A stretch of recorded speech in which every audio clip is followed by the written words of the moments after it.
reach nowhere, reach nowhere. So you have to find a way, find a way.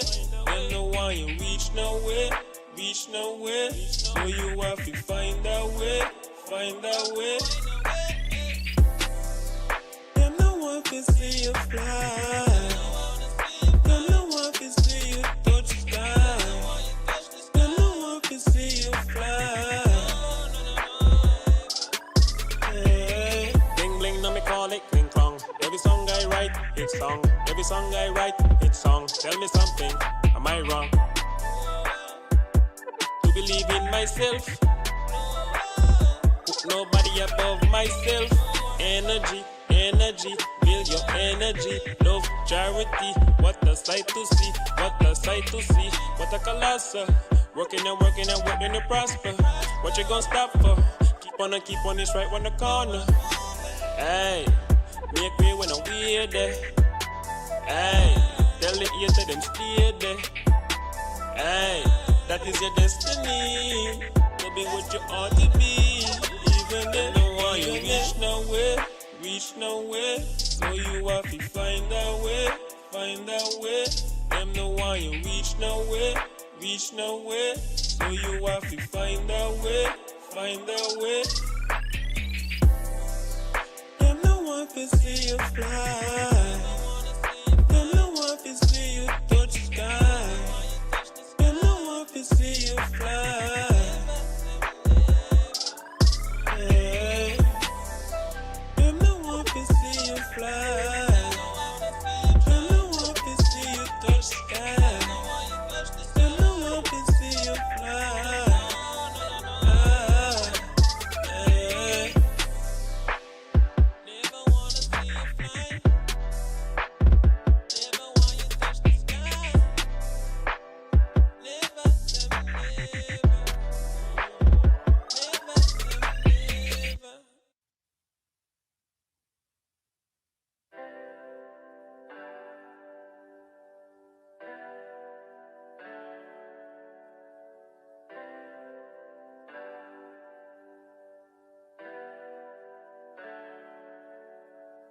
Reach nowhere, reach nowhere. So you have to find a way, find a way.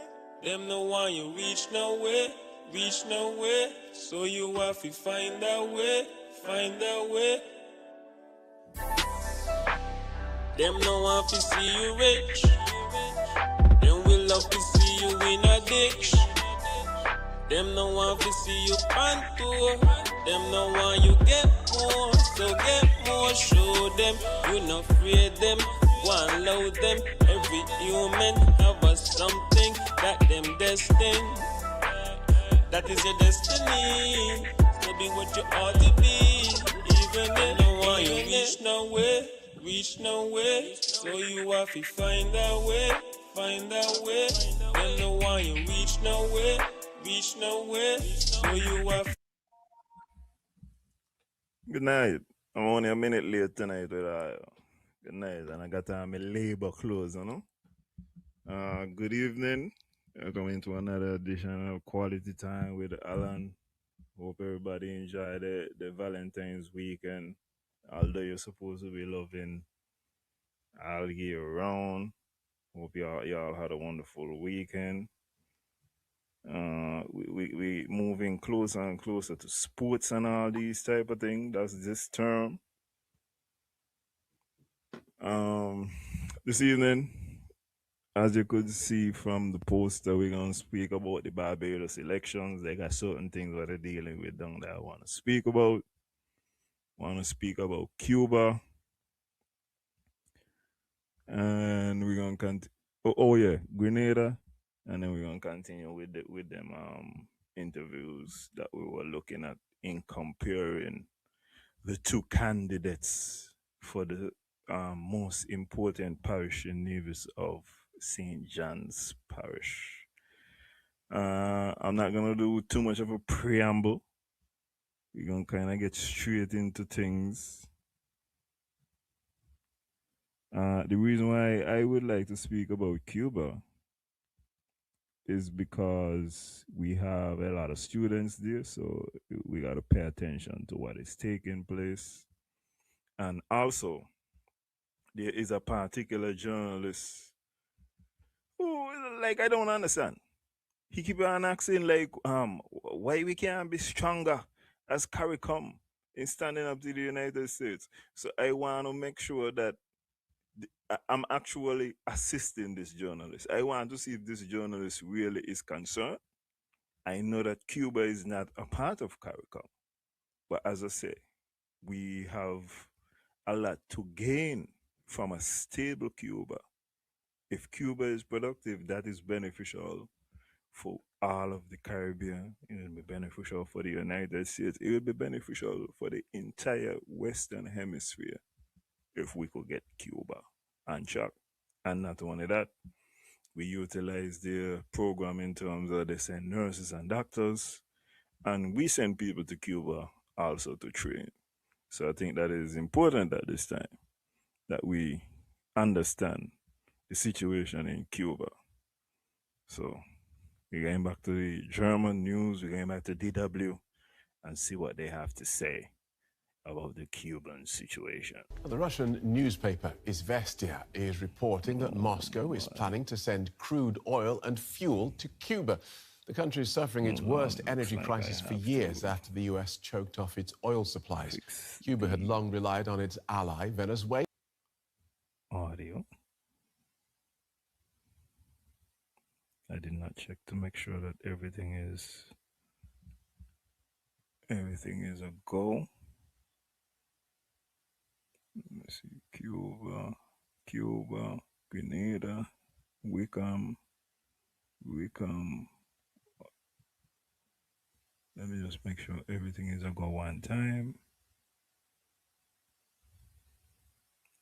I don't think that we're gonna get to all of these, but we're gonna get through what we can this evening.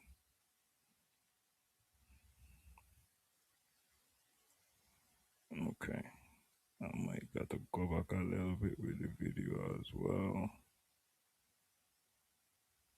Can I go back? Where is the video? Anyway, we're supposed to be good to go now. For fuel, but those supplies dried up after the US abducted the country's president, Nicolas Maduro. Like many countries, Russia is evacuating its tourists from the island and suspending all flights there because of a lack of aviation fuel. Canadian airlines also suspended flights this week, and Cuba has warned international carriers that jet fuel will no longer be available. Well, the Kremlin has declined to comment on those reports of the imminent dispatch of fuel to Cuba, but Kremlin spokesman Dmitry Peskov did confirm that Moscow is talking to Havana about ways to help. It's clear that it's impossible to discuss these issues at the moment in such a public manner, for obvious reasons. You hear them talking about the lack of fuel for the planes. This has to be something that we are considering. As I said, we got students in Cuba, so I think this is of vital importance right now. And not only that, when we speak about us having to be strong, this is an example. Look how we're not saying anything in defense of Cuba. If this is to happen to us, who's gonna be in defense of us? But anyway, let's see the Russian. But I can only reiterate that we've been talking at various levels for days. We're in contact with our Cuban friends, and we're discussing options for providing them with assistance. Ricardo Torres Perez is an economist and research fellow at American University's Center for Latin American and Latino Studies. He joins us from Washington, D.C. Welcome to DW. Let's start with the situation in Cuba, where the UN is warning of a possible humanitarian collapse. What is the situation there day to day?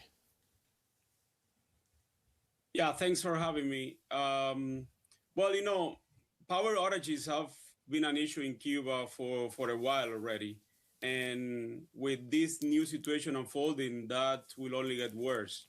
and that translates into people's ability to, move around for those who have electric vehicles, but also cooking and the like.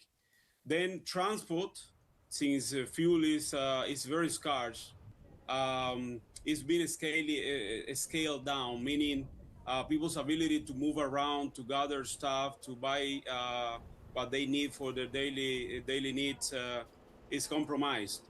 And I think I'm thinking about the elderly, for instance, their ability to walk long distances to gather food or other products. It's getting very, very difficult.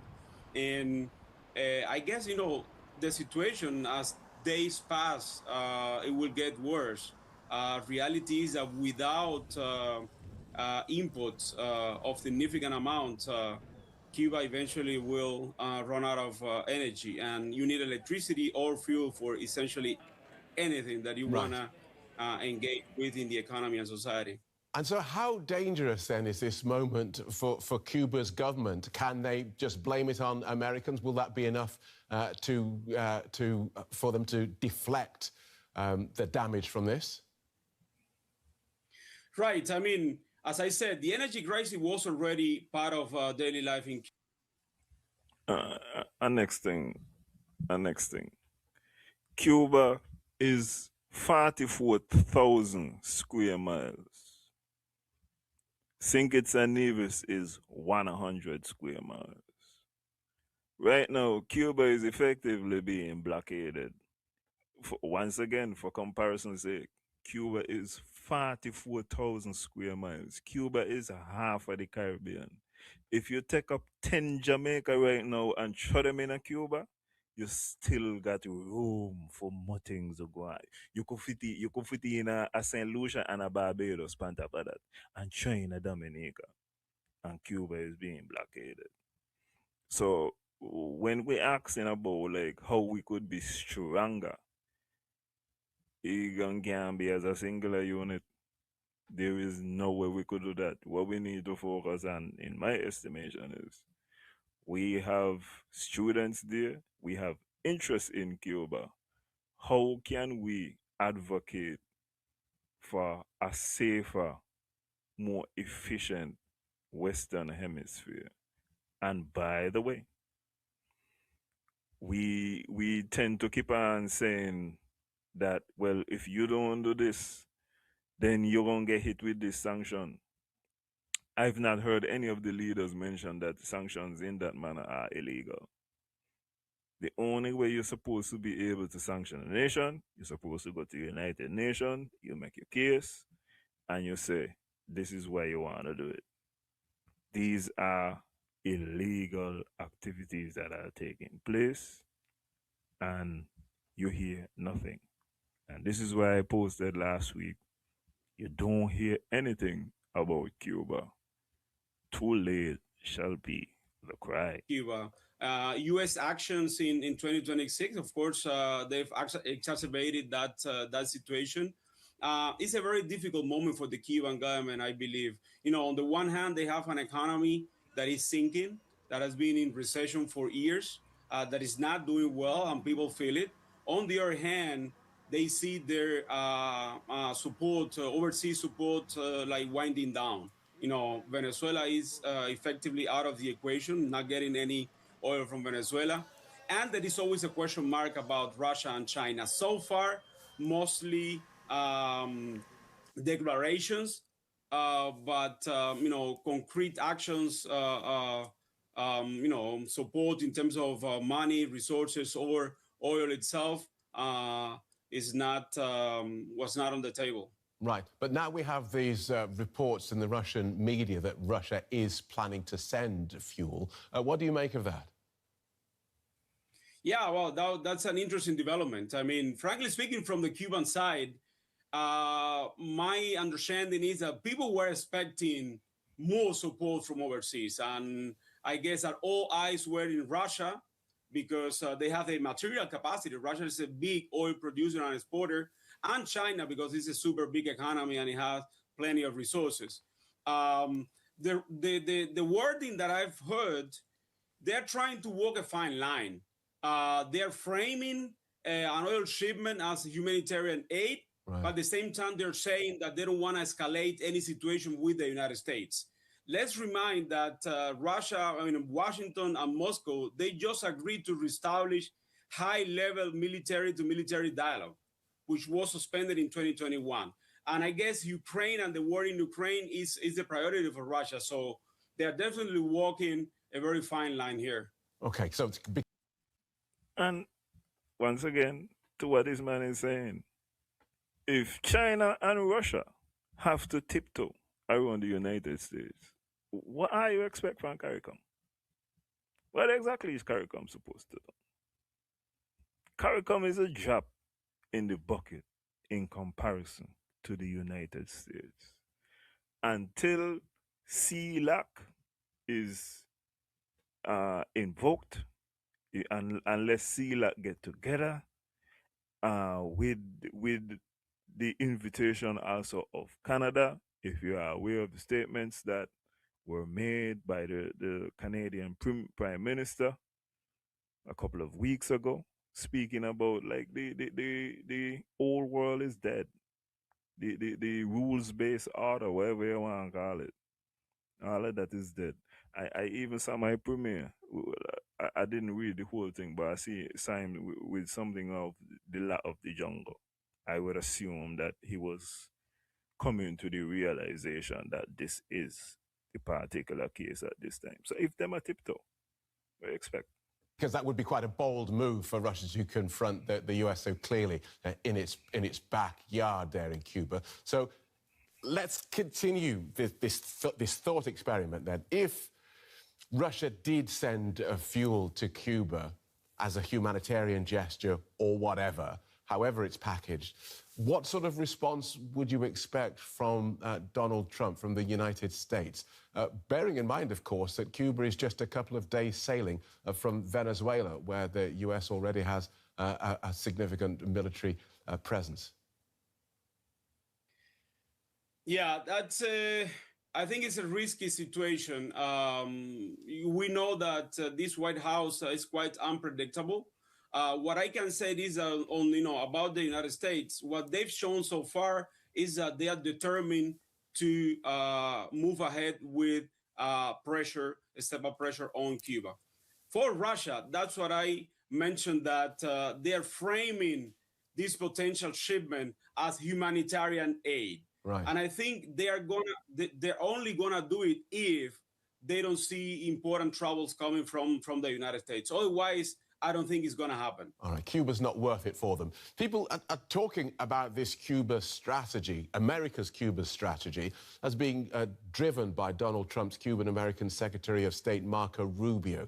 Do you think either of them has an end game in mind? And if so, what is it? Right. I mean, it's pretty clear, obvious. For Marco Rubio, Cuba it's beyond politics and diplomacy. Cuba is a personal issue. He grew up in Florida, in South Florida. I mean, and a couple of things I want to say to that before that. I also recently saw that at the next CARICOM heads meeting, it is possible that Mr. Rubio is there. He has already warned at the one that he attended last year of interventions in Cuba, assisting Cuba. As the gentleman says, this is a personal thing. Rubio's family are Cubans. So another thing to note is that it is clear that if you attempt to make a pivot towards the Chinese or the Russians, it will not be tolerated by the United States. This is why a large conversation has to happen. There is no one country in the Western Hemisphere that is going to be able to have a dialogue with the United States about this situation. It got to be multiple countries. You hear how they're framing it as a humanitarian aid issue. They got power going off all the time. As I said, we got students out there. So this is why I feel like this is an important situation to pay attention to. And they also, by treating Cuba and Venezuela in this way, this is a message to all Caribbean leaders and all Caribbean residents not to step out of line. So there needs to be a dialogue to manage this situation. Became a politician in Florida as well. So that's it means that Cuba is very important for him and the people around him. I mean, in terms of the end game in Cuba, they may frame it in different ways, but I think the statements are clear. Whether a negotiation, with someone from the elite in Cuba or some more radical action, what they want to see is effectively a regime change in Cuba. That could be gradual. We've seen what's going on in Venezuela, but I think that's the end game, because in Cuba, it's not even a discussion about a natural resource that is critical for the United States or for the world for that matter. That's not the case in Cuba. So the big change, the big price in Cuba will be to effectively change the current system. Good talking to you. Thank you so much for joining us, Ricardo Torres Perez from American University. Thank you. The United Nations says it is deeply alarmed by the worsening crisis in Cuba as the Caribbean islands struggle. This is a further Cuba video. I would have mentioned to y'all, I think 2 weeks ago, that this is a situation to pay attention to. It is one of the strategic things that has come out of the Venezuela situation, is that there is clearly a blockade on Cuba. Marco Rubio wants to run for the president in 2028 as the man who has brought Cuba back into the fold. Regime change is a very important part of of the outcomes that he would like to see. Anyway, as I said, the UN does not like the situation. Under a US oil blockade. Cuba is running out of fuel, and the shortage has forced several airlines to cancel flights. Tourism is Havana's main source of foreign currency. Rushing to find ways out of Cuba. Many here are afraid of getting stuck on the island as the US keeps doing its best to cut off the country's oil supply. I think it's very sad, and the Cuban people don't deserve this. But they need the tourism. It's what the people rely on. And I think everything that Donald Trump's doing is no good. See what he said? Cuba rely upon tourism. And in the first video, they say Canadian planes have stopped flying there. This is a message to all leaders and stakeholders in the Caribbean, all residents. It could happen to you just like that. Massive power outages have become routine.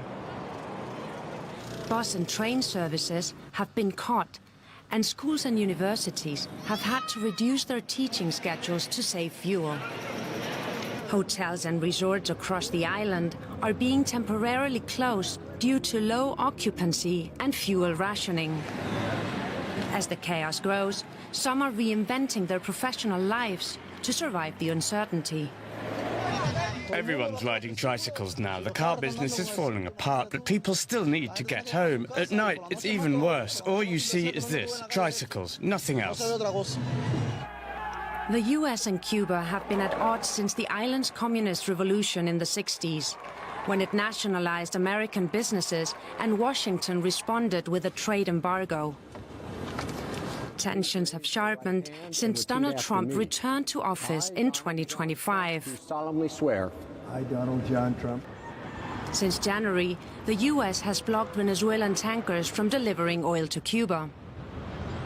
After removing Venezuela's leader, Nicolás Maduro, Havana's main oil supplier, Washington began pressuring other countries to stop sending fuel as well, by threatening punitive tariffs to shut down Cuba's remaining energy lifelines.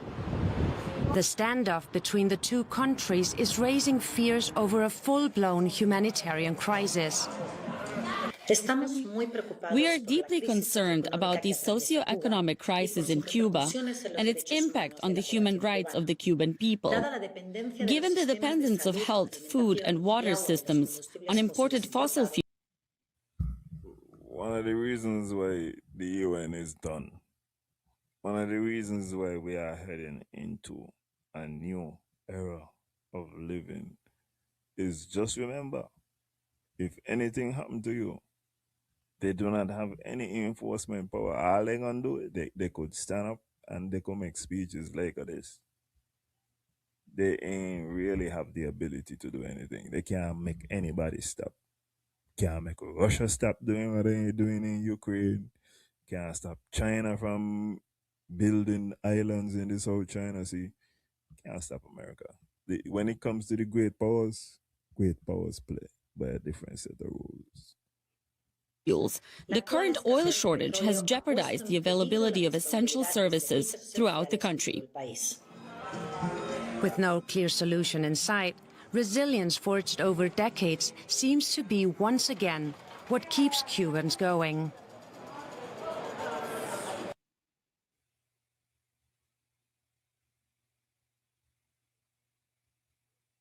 Okay, we're gonna shift now. This is my last Cuban video. As I say, I do feel like it is an important circumstance. I feel like we need to be paying attention to what is going on in Cuba. And really and truly, we need to end what's going on in Cuba, and Cuba needs to be a part of the solution and not a part of the problem. The more rich countries we could have in the Western Hemisphere, we will have a much better Western Hemisphere. More purchasing power, more productivity, all these type of things, in my estimation. Air Canada has suspended all flights to Cuba, cutting off a vital source of tourism revenue. A long-standing US embargo, along with Donald Trump's recent threats to slap tariffs on any country supplying oil to the communist-run island, has led to severe fuel shortages. Havana has warned that foreign airlines will no longer be able to refuel because of dwindling supplies. Cuba has run out of aviation fuel, and it's already impacting tourism. With its aircraft unable to fill their tanks, Air Canada has suspended flights to the island. The airline says it will only be sending empty planes to bring stranded tourists back home. It's bad timing for the cash-strapped Caribbean island. Canada is Cuba. Has the Prime Minister addressed any of this? I can't recall any leader in the Caribbean addressing this. But I'm speaking specifically about St. Kitts and Nevis. I'm intimately aware of that situation. I can, as I say, I've been looking at the news in different islands. Haven't heard anything from any of the leaders. But I'm just wondering, has anybody said anything about this? Has anybody asked anybody about this question? Or are we just going on like everything is normal? Or what's going to happen to the students there? And do we care about the humanitarian aspect of this? Is 11 million people live in Cuba? We're not talking about a small, but a little amount of people. Cuba's largest single tourism market, and the suspension comes at the peak of the winter high season. Behind the travel woes is a wider regional fight. Cuba depends on fuel imports from friendly nations to keep running. But its biggest suppliers have been cut off. In early January, the US removed Venezuelan leader Nicolas Maduro from power. A few weeks later, Donald Trump signed an executive order threatening tariffs on any country sending oil to Cuba. That, in turn, led Cuba's other major supplier, Mexico, to suspend all oil shipments. Mexico's president condemned Washington's measures. You cannot strangle a people like this. It's very unfair, very unfair. So I'm calling for these sanctions to end and for support to be given to the people. Always.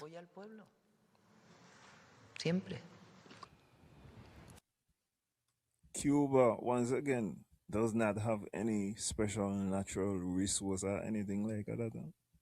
This is simply a disagreement over how the government is run. For tourists, the oil shortage could spell disruption. But for Cubans, with energy lifelines squeezed, a bad situation could soon get a lot worse.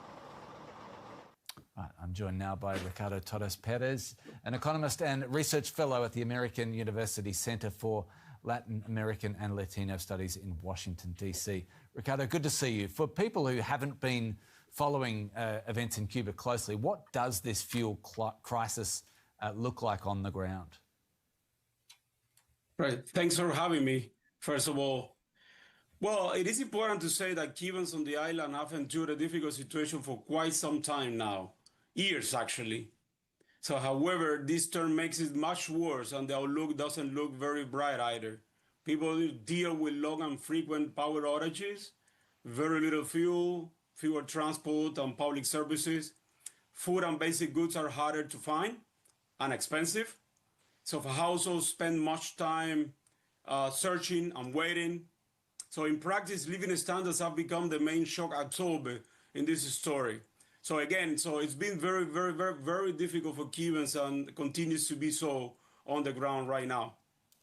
After the recent collapse of traditional oil lifelines from Venezuela and from Mexico, are there any countries on the horizon who might be willing or able to step in as new energy suppliers, or has the political cost of helping Cuba become just too high at the moment? Right. There is always room for some speculation, right? But I don't see it something like that happening quickly, and definitely not at the same scale. You know, oil flows, they require a steady supply, insurance, shipping, financing, and that's what exactly the U.S. pressure is strongest right now. So Mexico has played a role recently, but even that channel is now under strain. We know, some partners, and I'm thinking about Russia specifically, may help at the margin. But I think that, replacing Venezuela or Mexico for that matter in full will be hard without both money and a safer payments and shipping path.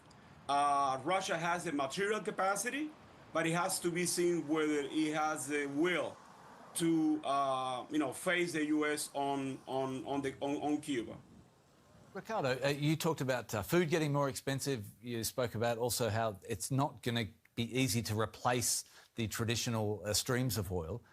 Does that add up to conditions that could trigger social unrest in any way in Cuba?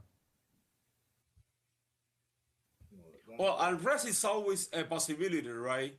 So when no one anticipated it, so we saw what happened on July 11th, 2021. And I think the risk here is that we see a combination of three things that are quite powerful. One is long blackouts, there are jumps in prices, and there is visible shortages, right, of basic things, food, fuel, medicine. And I believe that especially when people do not see near-term relief for that suffering, well, there is a chance that they may take on the street. At the same time, from what we saw in the past, the state can respond with tighter control. So, always in cases like this, outcomes are hard to predict. Talking us through the Cuban fuel crisis, Ricardo. The last question that he asks is, in my estimation, the entire point of these interventions. The entire goal is to make sure that Cuba has a regime change, and they're gonna do that by putting pressure upon the government to see how the people will react. They essentially want the people to riot and to change the regime, and then they will come in and be the saviors. So it is as much a test for the people as it is for the government. So we shall see how that turns out. That was my last Cuba video. Now we shall go to Grenada, and I only really need one line from this next video, but we're gonna see how far. But I just want to get to one thing in this video here. Government has made public the details of a proposed unsigned memorandum of understanding currently under negotiation with the United States, outlining the country's requirements for considering the transfer of certain third country nationals from the United States. So the first line that the lady said, she said that the government has made it public. They did not have a round table meeting, and they did not explain what is the circumstance. They tell the people, listen, I could read. So here is the document. Where there were questions, as you will hear going forward, then they explain, well, this, and that are the circumstances. But I just want people to understand the difference. Where in Grenada, they have made the MOU public. And to my knowledge, I have not seen the MOU made public in any other Caribbean territories.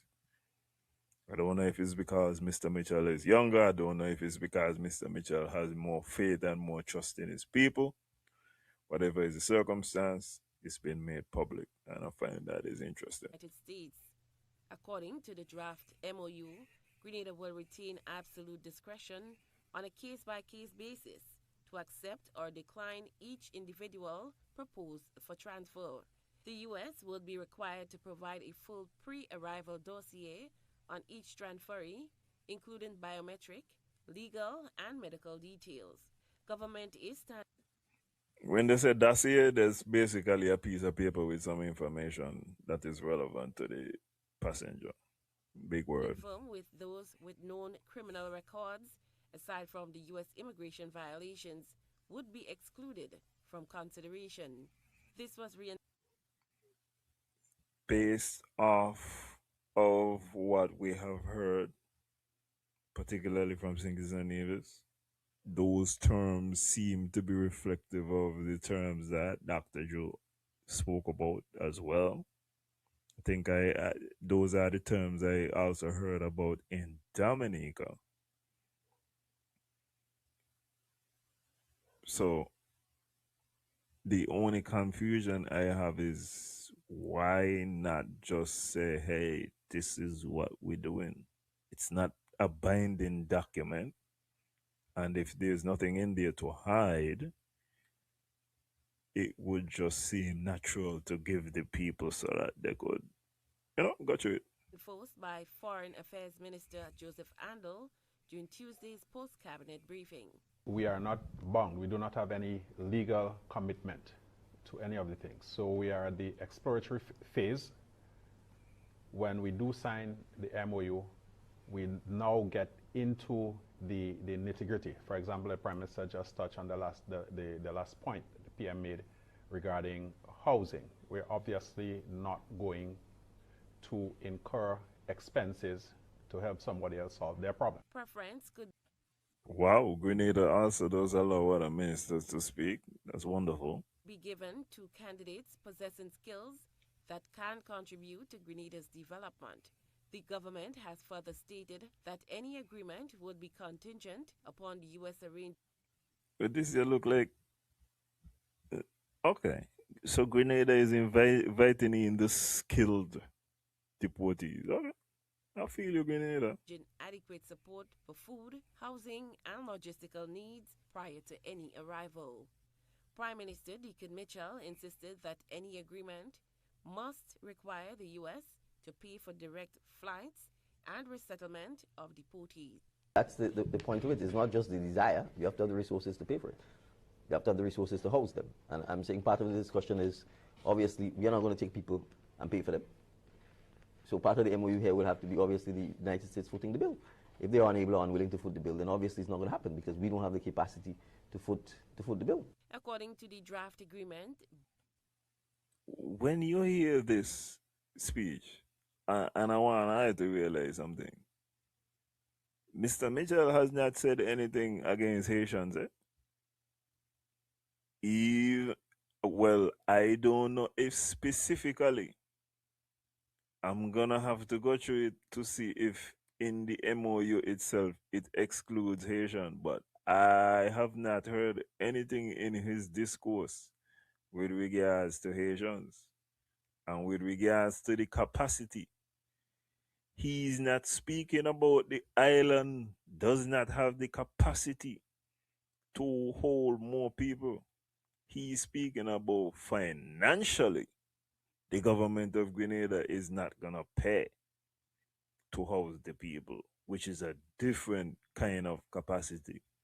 The kind of capacity I heard from the Prime Minister, I think it's Nevis, he was making it seem like we do not have the resources as far as like money and, well, not money, I'm talking about like food. He had making it sound like they're gonna eat off all the food, and you know what I mean, other people won't go eat crackers. I don't know. That's why he had so on it. Both governments will be bound to uphold international conventions on human rights. The document states that no transferee will face persecution or be sent to a country where their safety could be at risk. The MOU is still in draft form and, according to government, is not legally binding.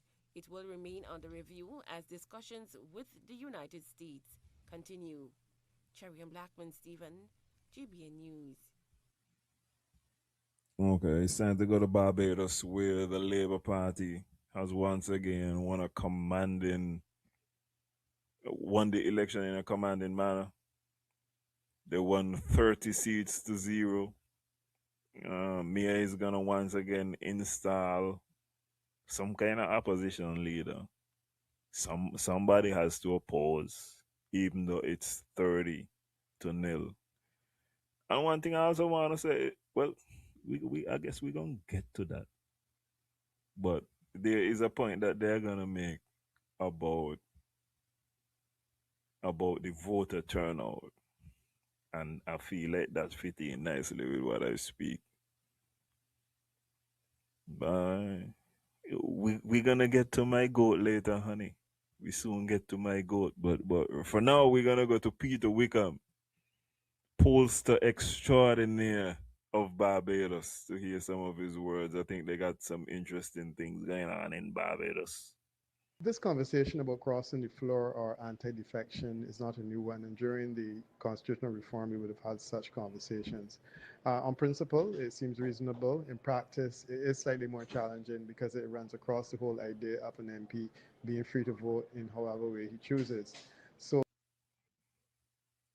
just to make sure that everybody's aware of what Mr. Wickham is saying, upon, as I say, winning the election, word has come out of Barbados that they are going to pass legislation that prevents ministers from crossing the floor. Which means, if you run with this particular party, at no point in time are you going to get up because you feel like, and they said, no, you ain't going to join the government. You run with the party there, you're sticking with the party there for the 5 years. Feel like that's interesting? I would like to know, in particular, based off the situation that happened in Nevis recently, if this is something that we would like to see. Mr. Wickham is speaking about some of the constraints of that. I'm going to turn it back slightly. But let's go. In practice, it is slightly more challenging because it runs across the whole idea of an MP being free to vote in however way he chooses. So I certainly would want to stress that no such legislation could prevent an MP from voting against his party. However, it can prevent an MP from assuming a role that's different to that which he would have been elected. That is very important. Currently, even though we don't see this in St. Christopher and Nevis, you are supposed to be legitimately, if the people who put you in office see that there is some kind of legislation that is being proposed, you are not supposed to go into parliament and support that legislation, even if it means voting against your party.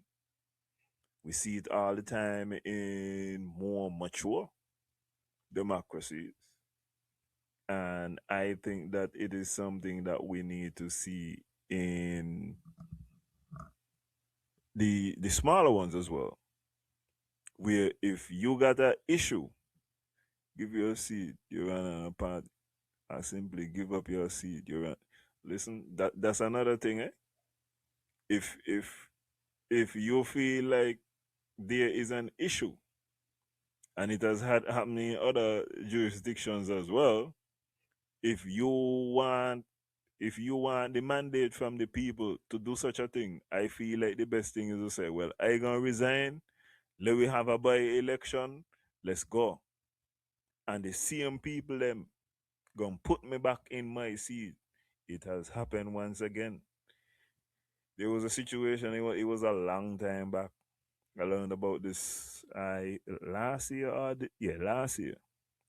But there was an MP, not an MP, a senator in the United States. And he slapped off somebody, I think in the House of Representatives. He went back to his state of South Carolina. He resigned his seat, and the people put him back. Because they say you're right to slap the person. So if you feel like the people support you, you're supposed to have the confidence to say, well, I gonna resign and I gonna run again. Let me run as an independent. Let me run for the other party. However you want to do it. But yeah, that is reasonably. We saw the situation with Basio Pandey in Club 88, where they essentially left the government, the NAR government in 1988, and they formed a group. They remained independent members of the National Alliance for Reconstruction, voted against the NAR, and essentially rallied to set up a political party, which ultimately became the UNC. So they demonstrated the way in which it can work in practice, but the legislation would have prevented Pandey with his group from, let's say, crossing the floor and becoming the official opposition, since there were only 3 people in opposition at that time, and I think it was about 6 of them. So this is the idea, and it would have prevented Dr. Haynes from becoming opposition leader. It would have prevented Reverend Anthony from becoming opposition leader, and it would have prevented Ralph Thorne from becoming leader. And I think this is the objective. Okay. So once again, Barbados is going to introduce legislation to prevent you from crossing the floor in Parliament. You went to election day, you campaign with this party, you're going to stick with the party there. I feel like it's interesting. And maybe it's something that we would want to consider in St. Kitts and Nevis. I don't know. I'm just presenting that as an option, and people could voice their opinion on whether or not they feel like that is a good thing for their country. I have another video here from Mr. Wickham. I think this is the one that ties into what I was saying last week about voter turnout. This excludes, in most instances, the spoil votes, as well as third-party votes, some of which are incomplete. So it's likely to be slightly higher than that. However, it's not going to vary much beyond the 41%, which is roughly similar to the previous election that was around 43%. And I think it's important to understand that, because there's a lot of misinformation circulating about the extreme drop in the voter turnout. So we see a situation in Barbados which is not dissimilar to the situation I described in St. Kitts and Nevis. Not dissimilar to situations all around the Caribbean. In my estimation, regular people do not feel as though they are being represented by politicians. They do not feel like their vote is counting for anything, and as a result of that, they are not participating in elections. Elections seem like something for more right now for the ruling class. Even in Barbados, where there are two labor parties, you don't hear them speaking about workers' rights and that type of situation. They have moved beyond that. So when you lose that aspect of representing those people, I feel like you lose a large portion of the people who could vote for you. I feel like the working class are the most important voters in any election. I feel like those are the people that you have to represent. These are the people that you have to make sure you are creating opportunities for to move up in the system. So you see in Barbados, 41% voter turnout. This is kind of an aside, but I was tallying up the registered voters in Nevis and in St. Kitts as well. The registered voters in St. Kitts is 50,000 people registered to vote. The population of St. Kitts is 51,000. So that lets you know. I used to say by, overseas voters, you definitely matter. You definitely swing an election. Because if 50,000 people, 51,000 people in the country and 50,000 registered to vote, that almost look like in a young people in the country. In a body less than 18 in the country. And that's not the case. Because when I looked at the data, the people in St. Kitts and Nevis who are above 18 are 36,000 people. When you come down to Nevis now, Nevis, I think they say, has a population of 13,000 people. Of the 13,000, 11,000, roughly 11,000 are registered to vote. Once again, it just make it seem like there are not any kind of young people in the country.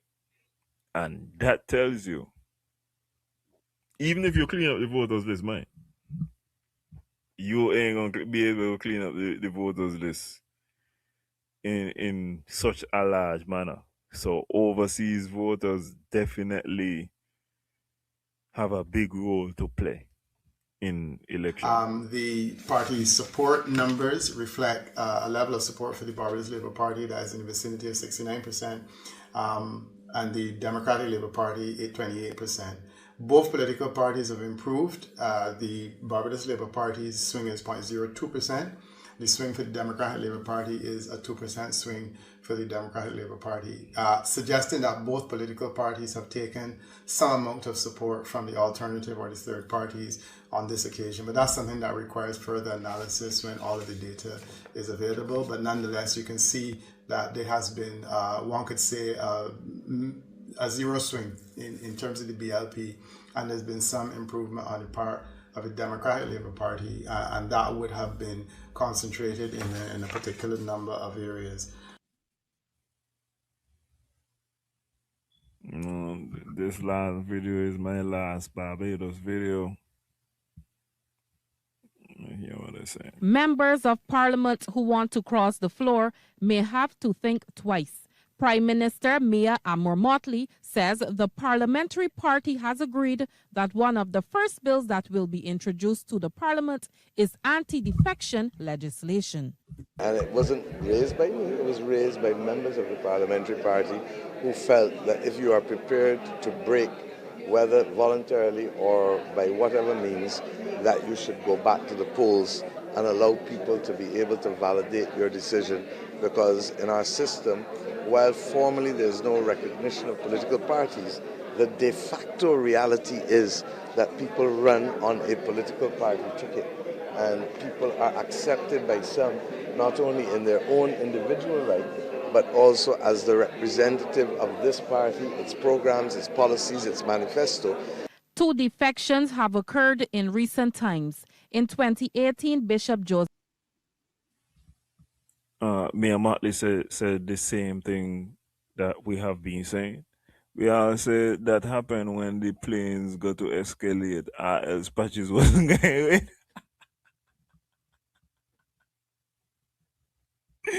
Yeah, I'm telling you, man, overseas voters do not feel discredited based simply upon the registration.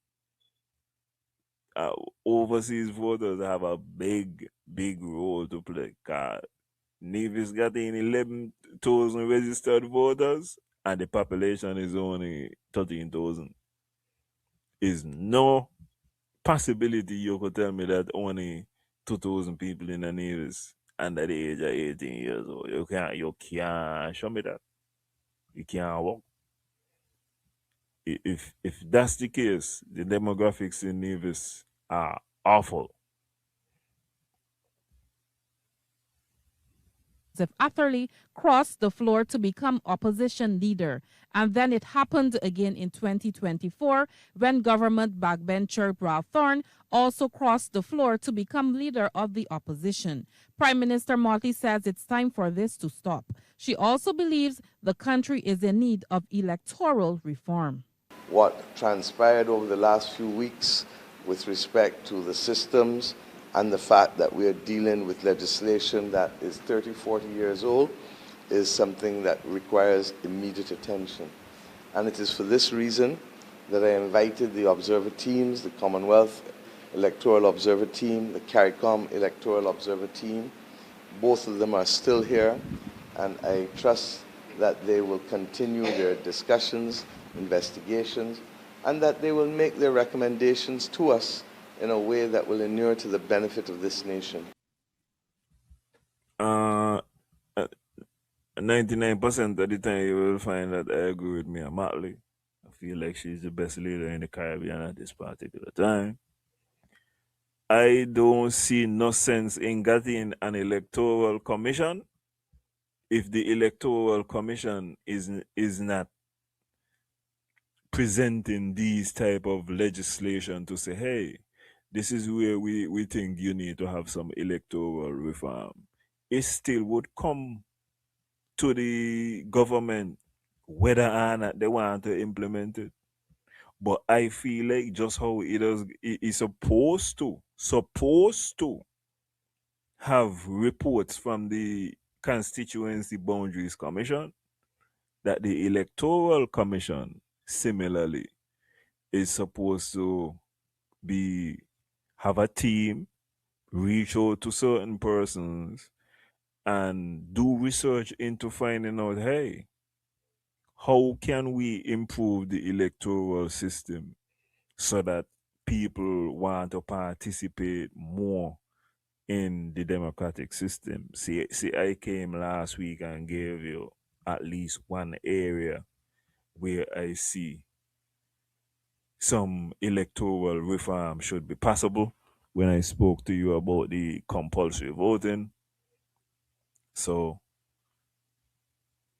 I don't feel like this is supposed to, we say we have to, whoever it is, the OAS or whatever body, we need to reward the persons from the country who into the particular fields, let them do the work so that the change could be from within. We got all these lawyers, we got all these professionals.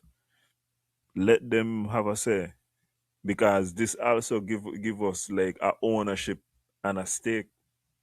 We could go out when we gonna get these recommendations from the OAS. Are they gonna be the ones inside the nations advocating for the changes? All they gonna do, they're gonna read some paper. They've been there for a couple of weeks and they're gonna give a recommendation, rather than people who live actually in the countries or who have some kind of stake in the country, some kind of actual love for the country, somebody who understand the mechanisms of the country, because then these people know the changes that they make, they're gonna also advocate, and they're gonna be able to be reached by people. Could you imagine if I make a change and I advocating for a change, the amount of people gonna reach out to me and tell me about Alan, he good, he bad, whatever. But they're gonna have the possibility, rather than when these bodies make this change. I like the World Bank report that has been there from since last year. We can, as individuals, reach out to the World Bank and say, well, what been in the report? Explain to me what's going on. We can't do that. So I feel like the best way to handle this situation is to allow us to do these things for ourselves. Give us some ownership. Give us some responsibility. And then hold us accountable. And she is also opened to offering the Democratic Labour Party seats in the upper chamber. I did it once, I did it twice, and I will do it 3 times. Another Parliamentary Reform Commission, one of the recommendations, I think Ambassador Thompson was very strident in it, because she knows that that is the feeling of myself and the Barbados Labour Party, that they must be given. Man, I wish that we had a opposition office in our neighbors. And by the way, Mr. Premier, I would like to tell you, from a tactical standpoint, from a purely strategic standpoint, I feel like you have made a mistake by not having a opposition office. You should have found a way to make Janice and Cleone have to work with one another. You know how much misery you would have put them in by having to work with one another? I feel like that was an error in judgment. So, but that is just me. What me know? A voice in the Senate, and it is up to the Democratic Labour Party again. I trust and pray that they will do what the country expects of them, to be able to appoint 2 persons. How we get it done within the context of the current constitutional framework, we are prepared to make sure it happens. The brief ceremony took place in the presence of family, friends, and dignitaries, including Prime Minister of St. Lucia, Philip J. Pierre. Onesta Henry, CBC News. I fully agree with the foreign voters. I don't like is a party sending for people. Find your own way. But listen, my point, I think that we're making slightly different points, sir. All I'm saying is this. The argument foreigners use of paying taxes is weak. If the tax is 1,000 EC, well, the foreigner should pay 1,000 years. Okay. Here is my position. This is what I advocate for. If you haven't been in the country at least once after the last election, then you should be allowed to vote then you shouldn't. Then you should be. No, I believe you're trying to say you shouldn't be allowed to vote in the upcoming election. Here's my perspective. I feel like one of 2 things need to happen. Either we find a way to do post-in ballots where we can mail people their ballots. Anybody who is registered, we could mail them the ballot and they could return the ballot. We could even have a early voting period. And we also release some of them preliminary numbers so people know, you know, where they stand on election day. So that is one option that we could take. The second option is if we truly insist that people must come home for election, I feel like it should be paid for by both parties. It should not be both parties are the government. It should not be a situation where individual parties have to be looking out for this thing. And this goes in line with what I was saying with the right to vote. It should really be a right to vote. And if it's a right to vote, then let it be paid for. As I said, let both parties contribute towards the payment of whatever tickets. Let we fly down everybody on one plane. Nobody got to look separate charters and all this kind of thing.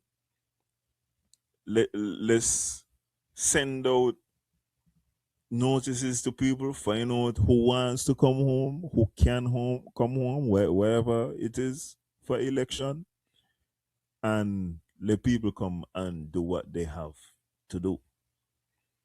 The only thing I was saying is, I'm not saying, I wasn't really speaking about the financial aspect. I was just saying that when you look at the registered voters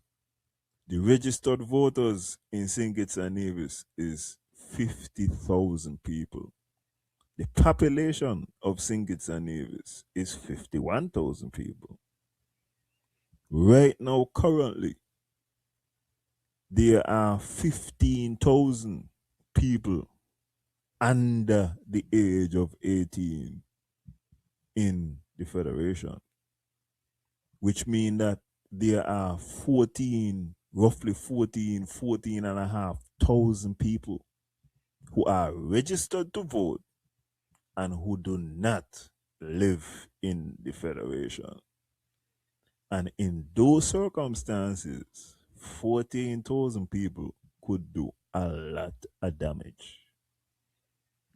That could change an election. So that was my greater point.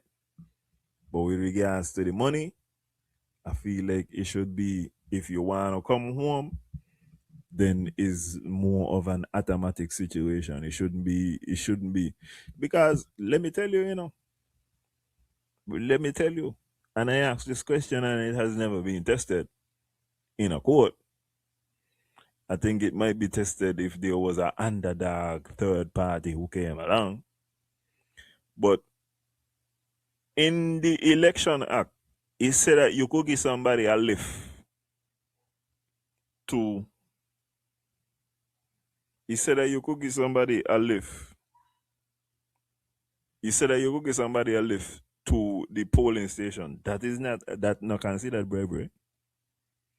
But if you gonna pay for my plane ticket to get up off of some another part of the world to fly to St. Kitts and Nevis to vote, in my mind, that got to be bribery.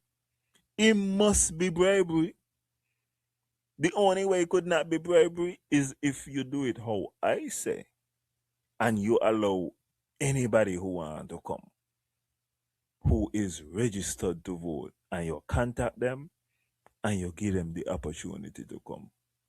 Because if you're allowing anybody, then you're not picking in between.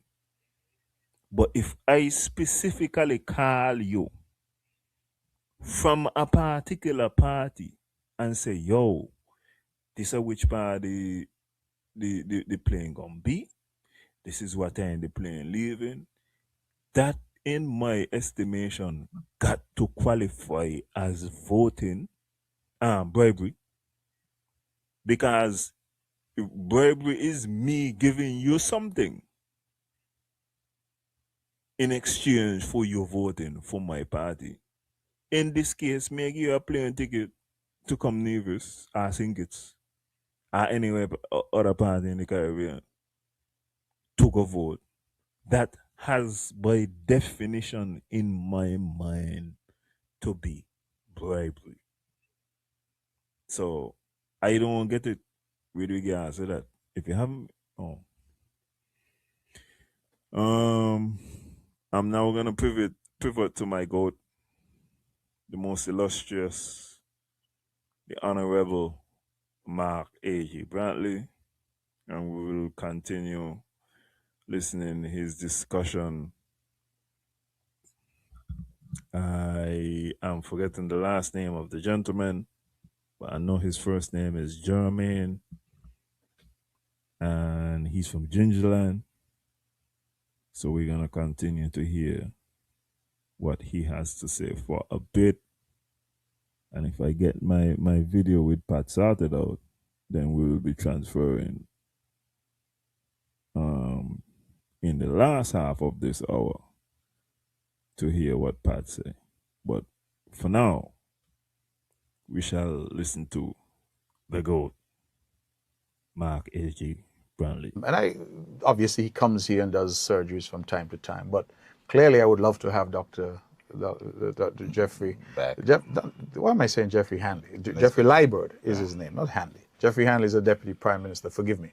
Dr. Jeffrey Liburd from Rice's village in Gingerland.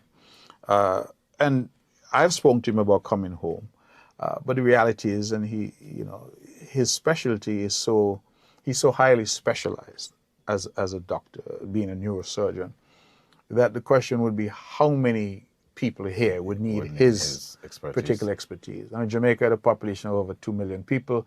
There's much more of a market for his skill set. And that's the reality, I think, of smaller. So it is very difficult for us to attract certain specialties to come. People come in on a visiting basis, but if, God forbid, you were to have an emergency tonight and you needed a neurosurgeon, there's none available. That's right. And there's nothing we can do to make one available because the simple mechanics and economics of the situation doesn't permit that. In the United States, if you're I think economics is gonna be a big part of this conversation. Get ready to hear about that aspect. I actually, that was the only thing I was thinking about, because when you look at it, there's, I guess, 50,000 people. St. Kitts definitely does not have a neurosurgeon as far as I'm aware. But I think that the feasibility of this comes down to, are you gonna get paid? And I think that this is the wider problem in every aspect. I do not think that people are gonna be moving to the Caribbean unless they could maintain the lifestyle that they currently have. And a lot of that is gonna have to do with the amount of money that they are able to make. This was why I was saying, are government ministers willing to humble themselves at certain times and accept that there are professionals out there, which if we bring them home, it is in the best interest of the country that these people make more money than government ministers. This is something that needs to be tackled. And also, if they increase the productivity, I see ways how government ministers should also be able to qualify for bonuses. If you're a government minister and you cannot show us what you did with your constituency allowance for the year, no bonus for you. if you pocket that and decide, well, that's extra money, nah, we ain't gonna be able to do that.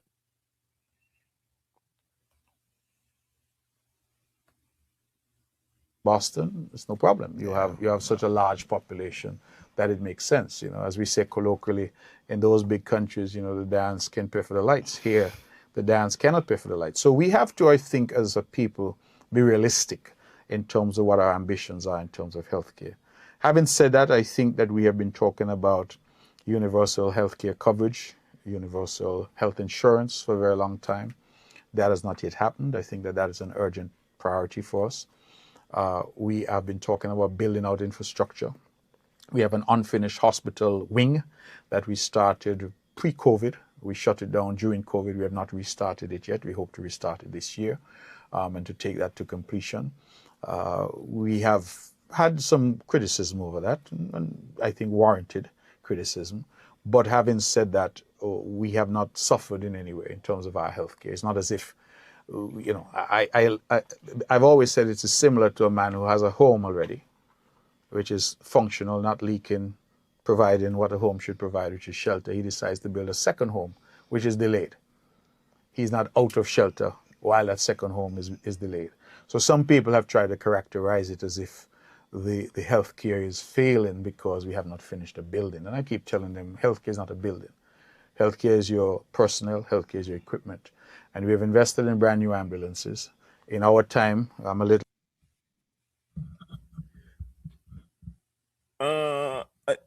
I would like to know what people feel about that analogy.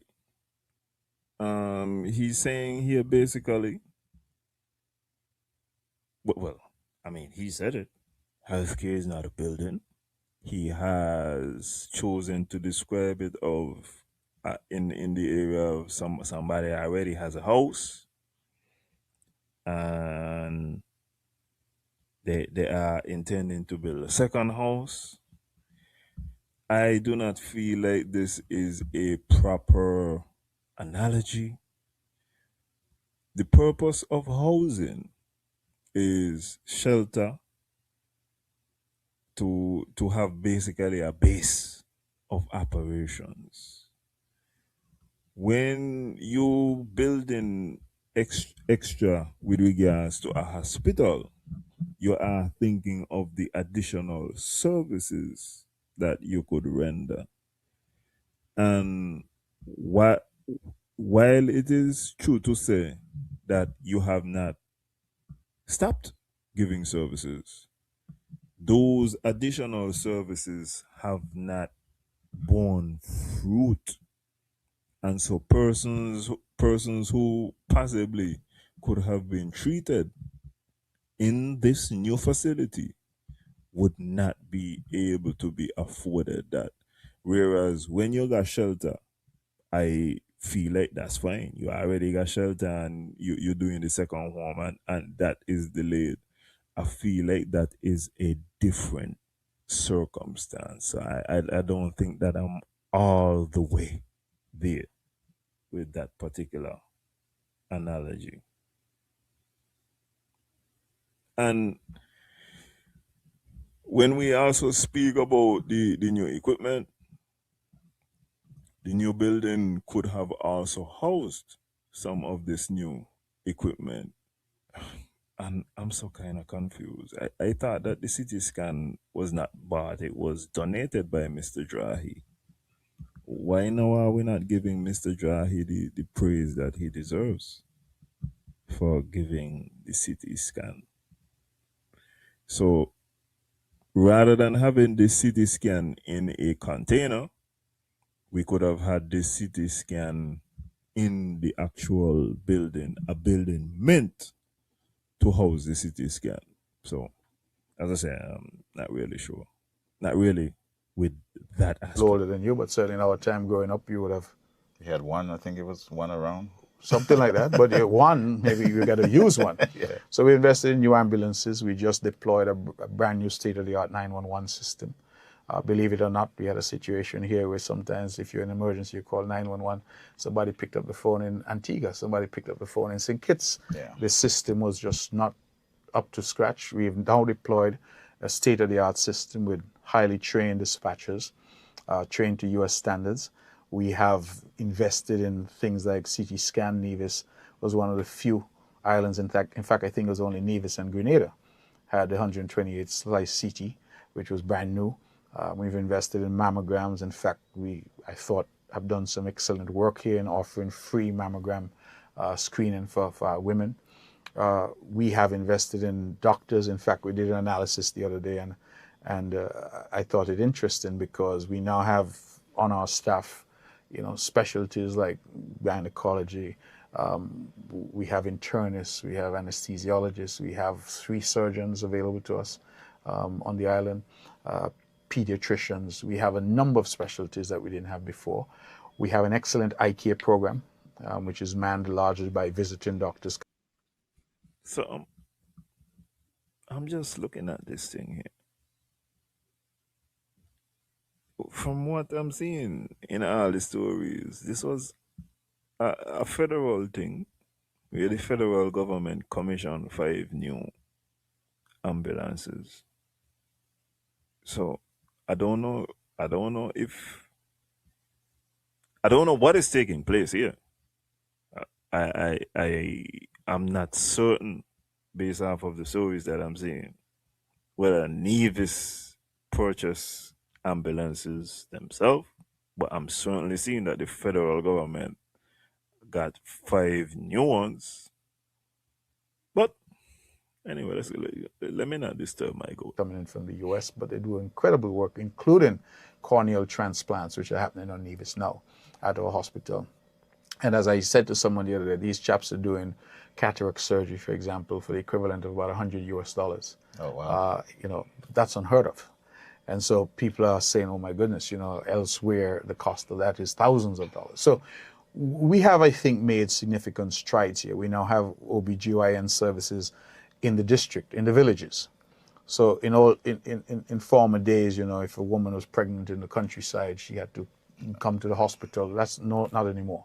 We now have gynecologists, obstetrics and gynecology available in the communities. So you can go to your local clinic in the village and you get those services. So we're doing. That is sensational.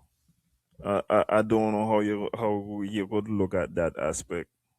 OBGYN and gynecologists in the community say you don't have to go to hospital. I feel like that's wonderful. I feel like the more modern we could get our health centers, it would be tremendous for me. Every single health center that I have seen in Nevis has been a building that was built in slavery times. I would like if we could build up modern buildings for the modern healthcare that we would like to engage in. All the health centers should be, in my mind, somewhere that is comfortable to come in. All of them should be air conditioned, of course, not just for the people, but for the kind of stuff you're gonna keep in there. In the major population centers, which would be St. John's. In the bigger ones, I think that there should be multiple facilities, and they should be equipped, a couple of them, with some sterile areas, maybe even places where there are beds. I don't know, but certainly there is scope, in my mind, to ease off pressure off the hospital by having reasonable health care, access to reasonable health care at clinics and health centers. But the OBGYNs, yeah, I don't know how anybody could argue with that. And I think quite a bit of investment in terms of nurses, in terms of doctors. We now have 5 young doctors who are abroad specializing through scholarships. We have people doing ophthalmology. We have people doing anesthesiology, I think. We have someone... These are government scholarships? Yes, working with the government of Cuba. we have those individuals away. And then in addition to that, I hope I see we come back to the Cuba. So we got at least 5 Cuban doctors. How come we are not hearing from our leaders about what is going on in Cuba? Why aren't we activating CELAC and inviting Canada to find some type of resolution for the people that we have in Cuba and for Cubans in general? At some point in time, this has to be about humanity. They are people living there too. And if they could do it to them, you better believe they will come around and do it to you. So there needs to be an open dialogue about what could be done to rectify this situation. we have a program now where anybody wanting to do nursing at the Clarence Fitzroy Bryan College in St. Kitts, which has a nursing program, all nurses now have to have a degree. It's a degree program. Yeah. We fund them completely. Really? The Navy Island government? Fund them completely. So if you want to do nursing here, you have a clear pathway to become a nurse because we recognize the shortage. But in the interim, we have buttressed our nursing staff by importing nurses. We have nurses who are here from Jamaica, we have from the Philippines, we have from St. Vincent, St. Lucia, all around the region. So we have really been boosting our staff, boosting the expertise that we have available, and boosting our equipment and our responsiveness in terms of healthcare here. So overall, you're happy with the strides you made in the healthcare sector? Happy with the strides, but I'll be the first to say that you're never done in terms of work where healthcare is concerned. One thing that I keep hearing about is the lack of a dialysis machine. Yes. So dialysis is the difficulty, again, you come back to population. It's really been something we've been struggling with. Dialysis is very expensive. Very expensive. In fact, the average dialysis patient needs about 3 treatments per week. Yeah. Okay. This is where I have, in recent times, gotten a little bit more mature to what is going on in this circumstance. Government cannot be run like a business. So that when you hear the premier saying, well, it's about the cost and all these kind of things, ultimately, when we're looking at this situation, there are certain things that if you take out the humanity, this is the situation where you're gonna get somebody who telling you, well, we could do it, but it costs too much. And ultimately, when you take that position, you are gonna sound like a vampire.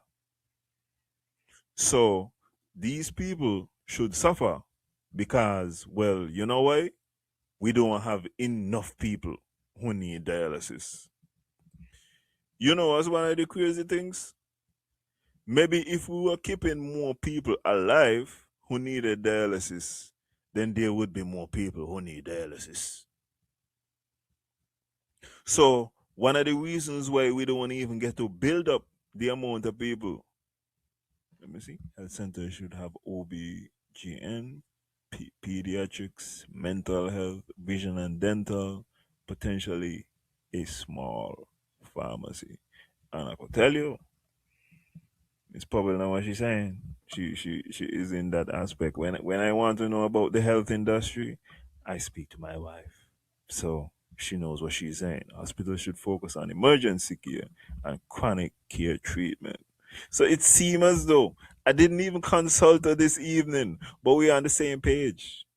The health centers should be geared towards definitely the minor things. If you have a fracture, like you small little thing with your finger, you're supposed to be able to go to a health center and get that reset. You're not supposed to got to go to hospital for these type of things. So in my mind, I see a lot of strides that could be made with regards to the healthcare field. Let me rewind this. Oh no, too far. Oh yeah. So I was saying, when you approach healthcare in this manner of saying, well, by we know gonna be enough money because there are not enough sick people. We need more dialysis patients. You are gonna sound like a bloodsucker. Like all this thing boiled down to is the money. And we are not gonna deal with the humanity of the situation.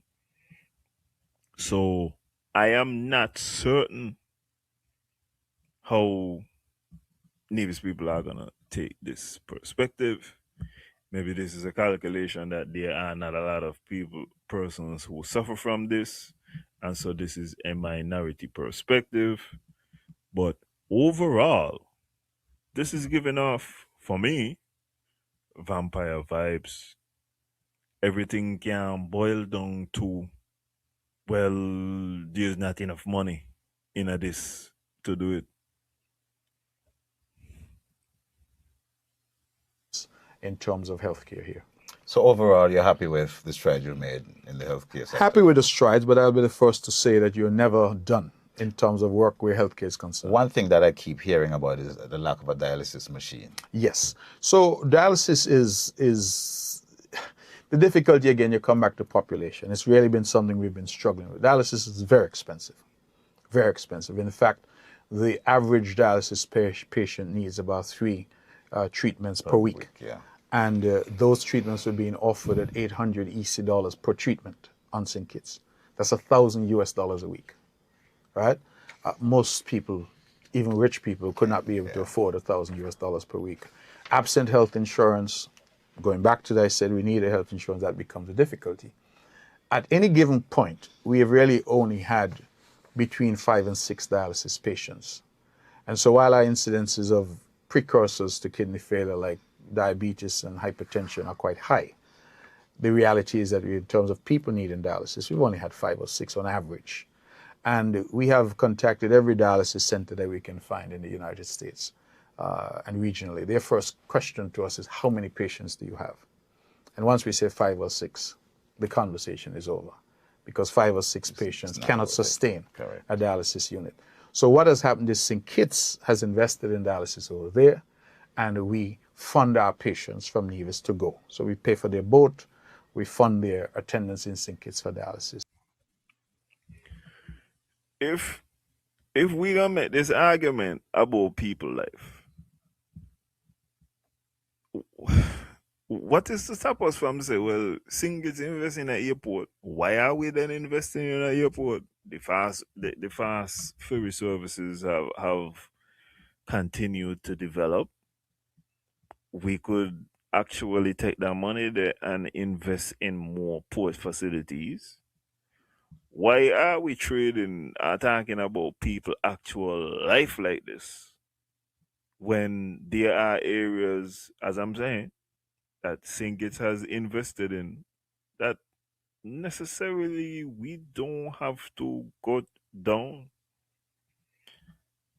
The airport opened roughly 20 years ago. And when you hear the premier tell the story, the airport became obsolete about 10 years after it was open. And now here we are going about and going to do the same thing. We're going to do an upgraded airport. So this was the thought what came to my mind just as he was speaking about it. St. Kitts has invested in numerous things. Maybe we need to, I'm saying it because maybe we need to come up with a complementary investment scheme.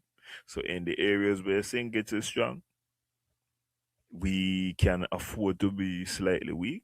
He's giving dialysis as an example. And in the areas where St. Kitts is possibly weak, maybe these are the areas where we can be strong, so that both hands could clap. Of course, divisions are who they are, and they say, well, we don't want to go to St. Kitts, we want it available here. That's and right. that long commute and whatever. And I smile all the time. You live in the United States, you would understand that, St. Kitts to Nevis is 5 minutes. Nothing. And there's a 15-minute drive to dialysis. Yeah. But people say that's too long, and that's a burden. In America, people drive for 2 hours to get to their dialysis treatment. And then there's traffic.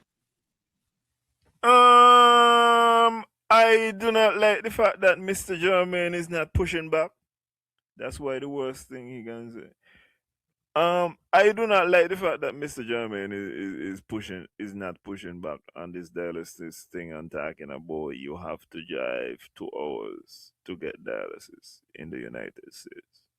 Maybe if you live like in North Dakota or like in some kind of backwoods somewhere, but I was astonished to see the amount of facilities. My wife is like, you could do dialysis there, you could do dialysis there. It's not like that. You're not gonna be living in the places certainly where Caribbean people live. I have to drive any hours for dialysis. You will drive down the road and you could get dialysis. So I don't. Maybe he is not familiar with this, but I would challenge him to drive around to just go in his phone and stick in Google and say dialysis near me, and he may be stunned by the amount of facilities that are near him. So it's not like that in major countries. It can't be like that, and it flies in the face of the argument that he just said. He just said this thing is about population. So you're gonna be telling me that you're living in a town with hundreds of thousands of people and can't get dialysis down the road? That's not how this thing works. Right? So, but we have to deal with those realities. So we are working on delivering dialysis to the people of Nevis. I am just hopeful that when we do deliver it, people understand that these services, we have to find a way to pay for it. Okay. And it's through health insurance, or people are going to have to contribute to ensuring that these patients are taken care of. I would like to shift the conversation towards tourism and the economy. What indicators do you rely on to measure whether Nevis tourism sector is truly growing? Revenue and jobs. I think that, I don't pay as much attention as some people do to the number of faces they see. At the end of the day, I want to know, how is this translated into revenue for the island? How is this translated into jobs for the island? And I think our job growth has been steady, not remarkable, but steady. So we're growing in terms of our jobs 3 to 5% based on our Social Security numbers. But our revenue from tourism has really grown tremendously over the years.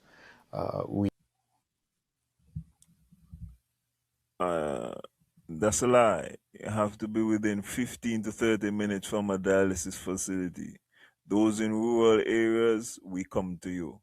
There again, Mr. German, I do not like the amount of pushback that you had.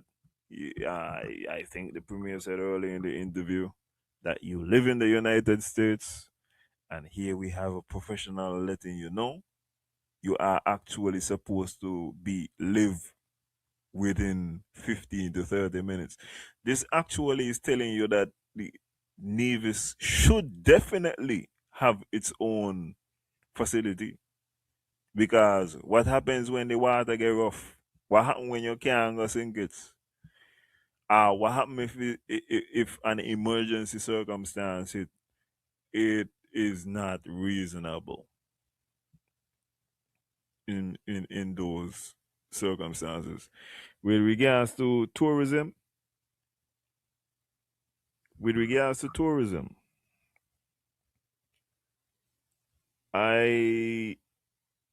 it is the most basic to say that you look at jobs and you look at revenue. I hope very much that the Premier is not serious by saying that these are the indicators that he looks at. I hope that the Premier is aware that you have to look at a wider spectrum of information. You have to look at overall arrivals. You have to look at how many overnight stays you have, length of stay. You have to look at metrics in terms of how much each passenger averages in terms of their spending. You have to be able to do a lot of deeper dives into the metrics and information in order to be able to look and see the not just that tourism is growing, but where it is going, why it is going, how it is going. These allow you to be able to make smarter decisions, to make cuts where you see them prudent, and to have more up-to-date information. So simply looking at revenue and growth cannot be, particularly for somebody who has been in government for so long, that can be how you look at whether or not this thing is going. It's not reasonable. We have, for example, a tax, we call it Tourism Development Levy, which is levied hitherto at 2%, now at 3%. So if you dine at our restaurants or you stay in our hotels, the 3% is added to your bill. And that tax, we have seen that tax more than double in terms of what it's generating for the island of Nevis. So those are the indicators that I generally look at in terms of is our job portfolio holding and growing, and is our revenue in terms of government revenue from VAT, from our tourism and development levy, etc., is that growing as well? And I think on both fronts, Nevis has been performing creditably.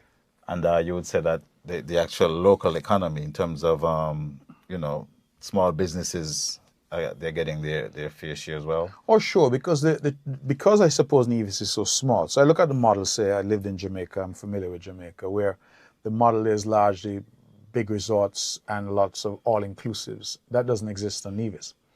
So even a large resort like the Four Seasons, they have their dine-around program. Their guests are all across the island. In fact, a big part of Nevis's tourism is to encourage guests to experience all of the island. So whether it's a rent a car, whether you take a taxi, we want you to go to the restaurants. Nevis has a fantastic dining scene. We want you to go to the hot springs. We want you to go, experience where, Nelson got married, where Alexander Hamilton was born, and I think for your listeners, it'll be useful. He is talking about the benefits to small business, and you can hear him point out one of these small businesses. When you are looking at if small business is doing good, right?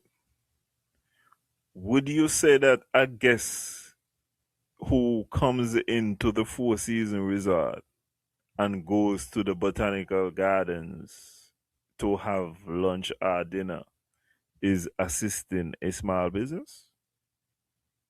What about some of the restaurants that we're talking about?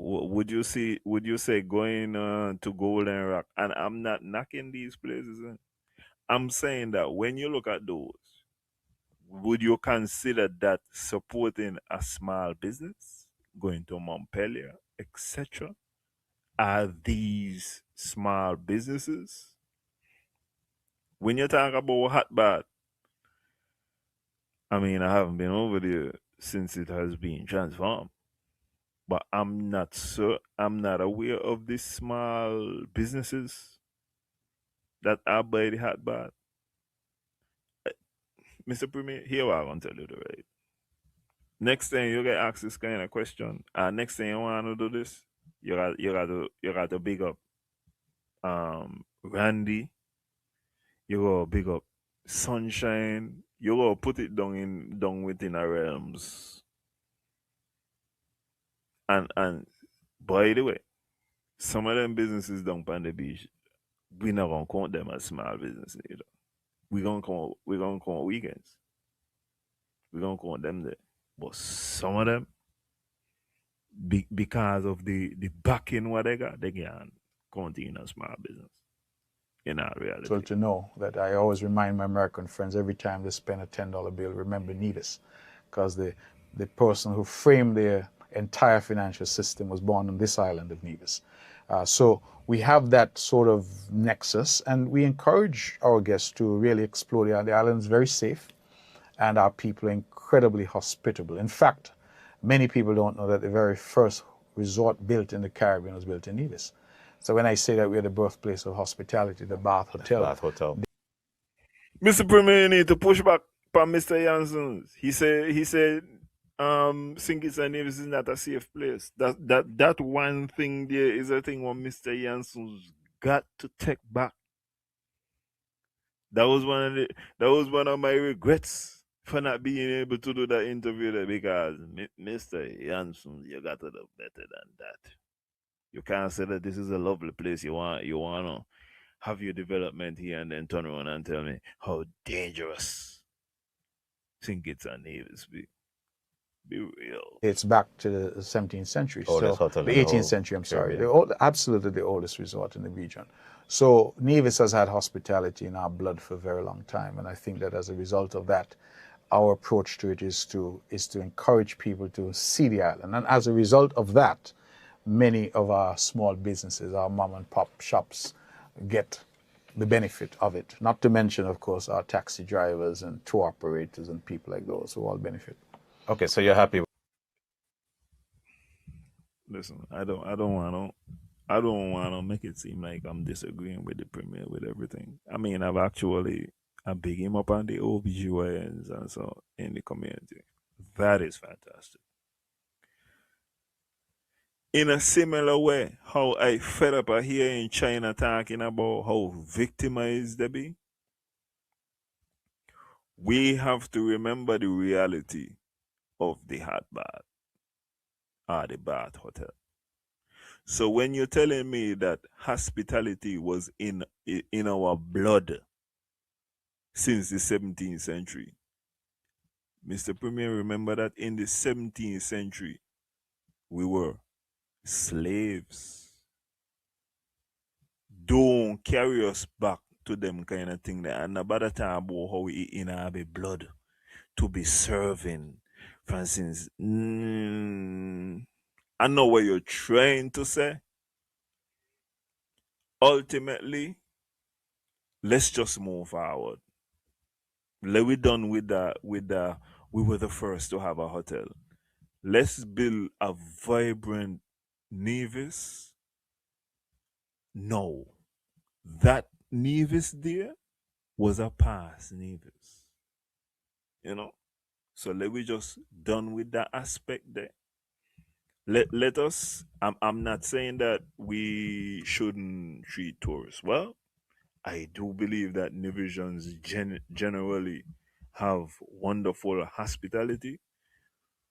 But when you're coming back to the 1700s and say, well, because there's a kind of thing where it's like you're trying to say, we built that. No.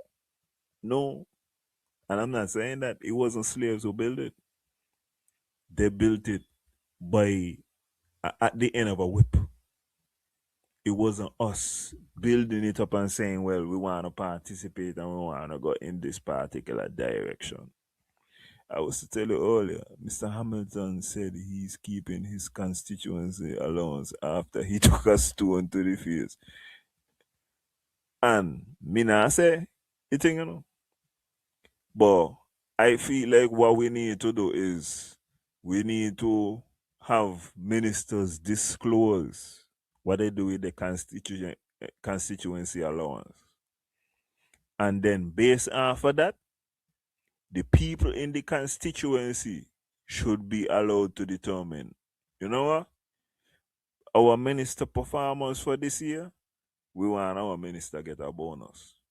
We see our minister putting back in the constituency. Because we keep on saying this constituency allowance, the purpose of a constituency allowance is supposed to be spent within the constituency to build your individual constituency, you know. The constituency allowance ain't extra money for the minister, you know. as I say, I want accountability. With, the way how the tourism is actually being funneled through the whole economy. Yes, absolutely. Tourism is the lifeblood of our economy still, and I think it's performing creditably. We keep working at refining it. We, in fact, just rebranded and relaunched Nevis. We had an event in New York just last June, I think, and we continue to push in terms of investing in promotion and in marketing. We want Nevis to be part of the conversation. One of the gaps we recognize in our marketing, for example, is we were not attracting enough African Americans. This is something we are actively now working on. We've appointed a diversity ambassador in the United States, and as a result of that, we're now seeing a far more interest from the African American market as well. So we are leaving no stone unturned in order to try to generate the level of activity and the level of interest in the tourism industry here. What lessons did you learn from the COVID-19 pandemic that, that period that's now shaping any sort of policy? So I think what we learned from the COVID-19 pandemic is that it's dangerous to rely on one industry for your economy. During COVID, of course, the country shut down, borders were closed. And if you are, as we are, highly dependent on tourism, what do you do when there are no tourists? And so I think that what we have done since COVID is really continuing to promote tourism, because one doesn't diversify an economy overnight. But we have also now started to do a number of different things: financial services, online gaming,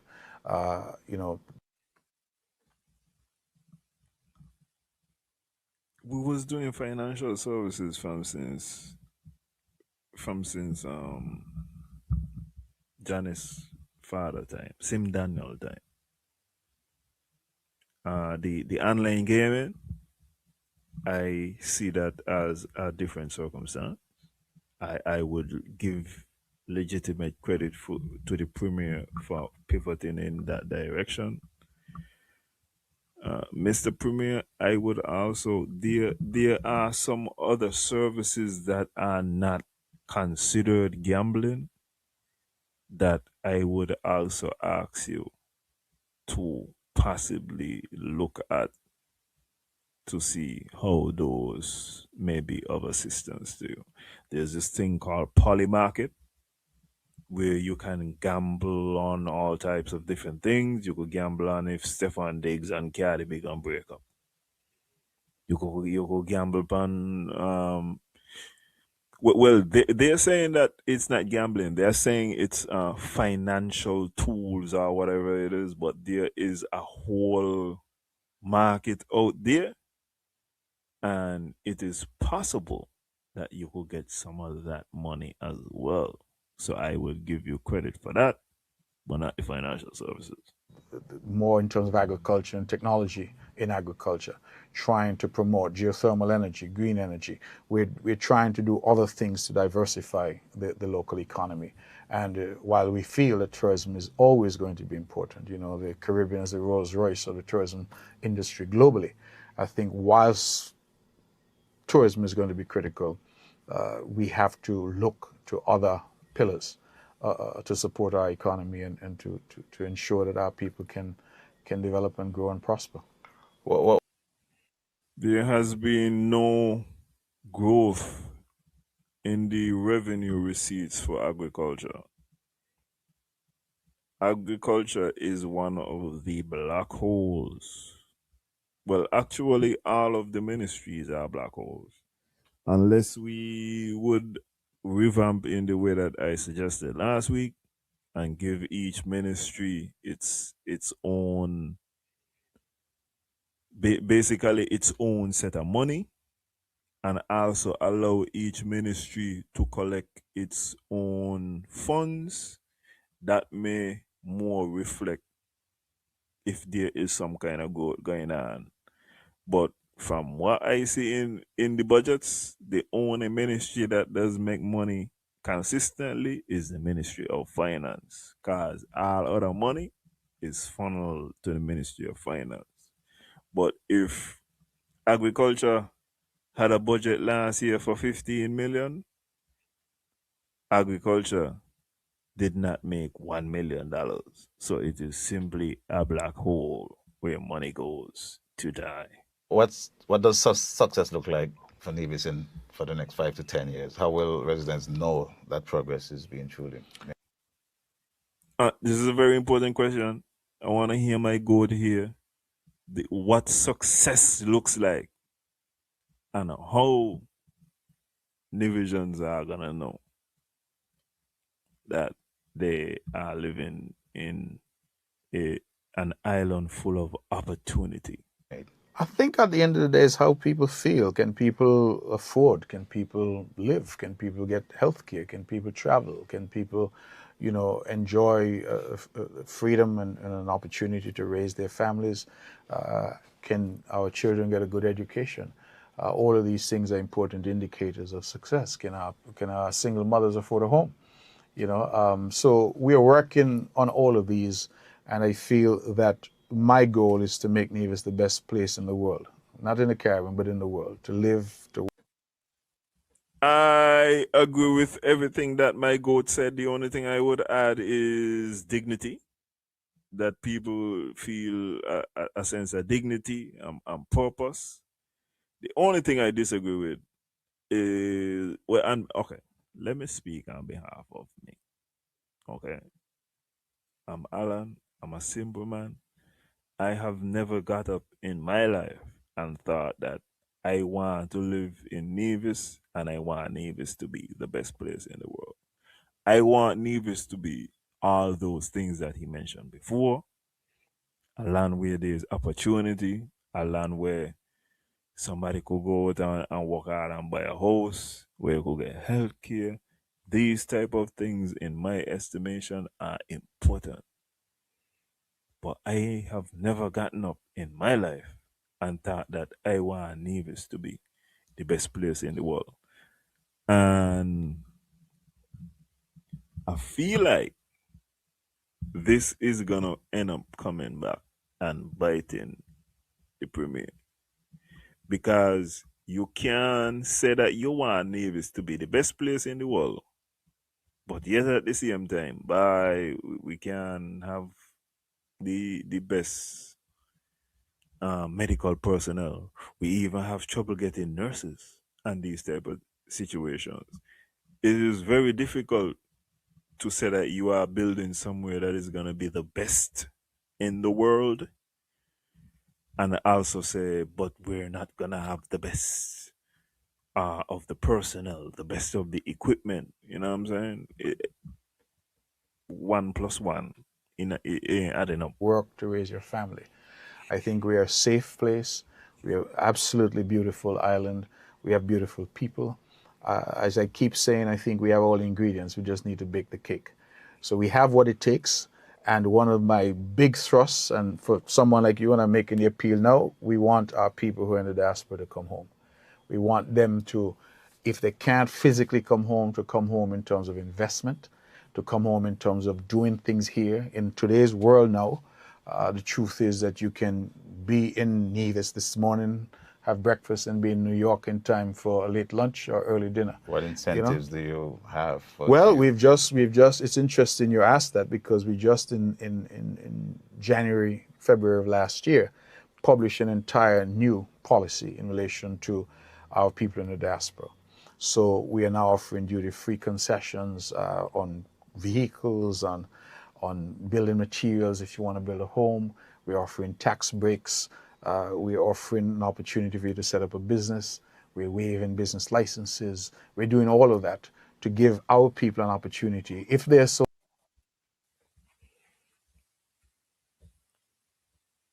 I feel like this is where things starting to fall apart. You giving people incentives to set up businesses, and also on the front end saying, "By the population not really that bigger," which means that the margin that you can make, the profit that you can make, is not gonna be there likely. But guess what? You could get a duty free car. And I feel like this is ultimately where this falls apart. In order for the population of St. Christopher and Nevis to rise, the opportunities in St. Christopher and Nevis also have to rise. And this is why, Mr. German, this is a good question. The first thing German asks, oh, you want me to come home? Well, what are the incentives? What are the incentives that are going to attract me? So this is all what this thing is about. Incentives. You want people to pursue a particular course of action. You are not going to compel them to do it. How are you going to make it attractive for persons to want to come home? And that is only going to come home if they could maintain their lifestyle from a health standpoint, from a shopping standpoint. From they want to Or be able desire to do the to things that come. they could do when they were wherever they are in the diaspora, and they want to know that those things are going to be taken care of. People who require certain medicines and these type of things, they're going to know that the pharmacy got them. They're going to know the healthcare system got them. Transportation, all these type of things have to be taken care of. Back home. The reality is, I looked at the latest census numbers. We publish a census every 10 years. This one was published last year. It was a little delayed because of COVID. And I think that the census gives you a lot of data which you can look at in terms of where the country is going. And it might surprise you and your listeners to know that St. Kitts and Nevis is, of course, the smallest country in the hemisphere. But based on our census numbers, this census is the first time since 1960 that our population is over 50,000. And this population is only about 52,000, give or take. Okay, so the last time we were over 50,000 was 1960. That's 64 years ago. So you attribute that to people leaving? Migration. Migration. In fact, I'll tell you that when you look at the census numbers over the years, our population fell to as low as 34,000. This is St. Kitts and Nevis. Really? Right? Because our people were leaving. Our biggest export was our people. And let's face it, the best and brightest left. Many of our people who went away and went to university never came back. The other day we sat, some friends and I, and we said, listen, could we go through our list of fellow students? How many of them were in Nevis? We couldn't find 10 who were still here. People were away making their contribution. And what we have discovered is that a lot of these people have skill sets that Nevis needs. Yeah. Right? So the question is, how do you incentivize people to come home? How do you encourage them to come home? And when I say come home, as I keep the only way that we would be able to incentivize people is the same way that the premier has been incentivized to stay in politics. The premier gets more money per year than the prime minister. The premier is getting $170 something thousand a year to be the premier, and then when you add on the 80 something thousand that is actually closer to 100,000 that he gets to be the leader of the opposition, then he walk away with a cool amount of money that allows him to continue. That makes it make sense for him to continue to participate in the elections, allows him to continue to be a politician, basically. So the incentives, and the premier has also said this multiple times, when you're good at something, make sure you get paid for it.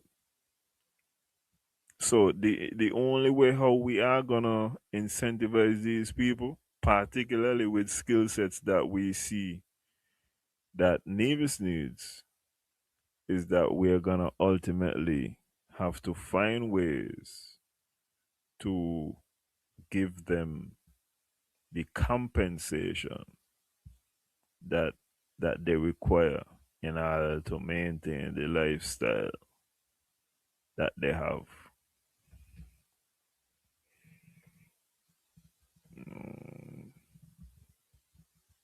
So definitely, I mean, I've been speaking about this thing consistently. You have to provide incentives and for any action that you feel like you want people to take. Incentives are gonna be required, and you know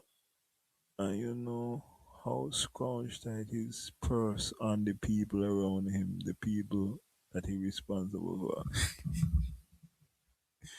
Me don't know, me not one of them, so I don't Saying know. some people get alarmed. Oh, you want me to give up my job and give up my house and give up my life? And I'm saying no. Coming home also means investing in home, being in touch with what's happening on the island, offering your expertise and your opinion to the island, saying, Mr. Premier, my goat, please, I just want you to know when you get the opinions of the persons, please, because I am kind of shocked that these statements have been made because of recent times, publicly, you have been disrespecting the people in the diaspora and you said, them not even live on Avis. They're not home. So I'm kind of confused with your message. You got to be more velvet glove with the people in the diaspora because I feel like you're losing them. So, and once again, it can't come down to the blood sucking. You can't be like, coming home doesn't mean that you have to physically be here. Just send your money. You know, it can't be that. Solicit the opinions, but like just take them on the chin. You go got broad back or no? oh, you have a problem down there with waste. I'm an expert in waste collection. How can I help? Investing. I have a piece of land down here, or my family has an old home down there. Can I fix it up? If you drive around this country, you see a lot of abandoned properties. I've seen them. It's not that they don't have owners. Most of those owners are in England, they're in Canada, they're in the United States, and those properties are probably their old family properties, and they've just been left. Those properties have value. When you look at the incentives that have been given to foreigners, waiving of the alien and land holding tax, what similar incentives are given or can be given to persons who are from the island, but you want them to fix up these old homes, as the Premier said? I also feel like the government should take a lead. One of the major buildings that I think that the government need to take over and to transform as immediately as possible, any government, is the old customs building.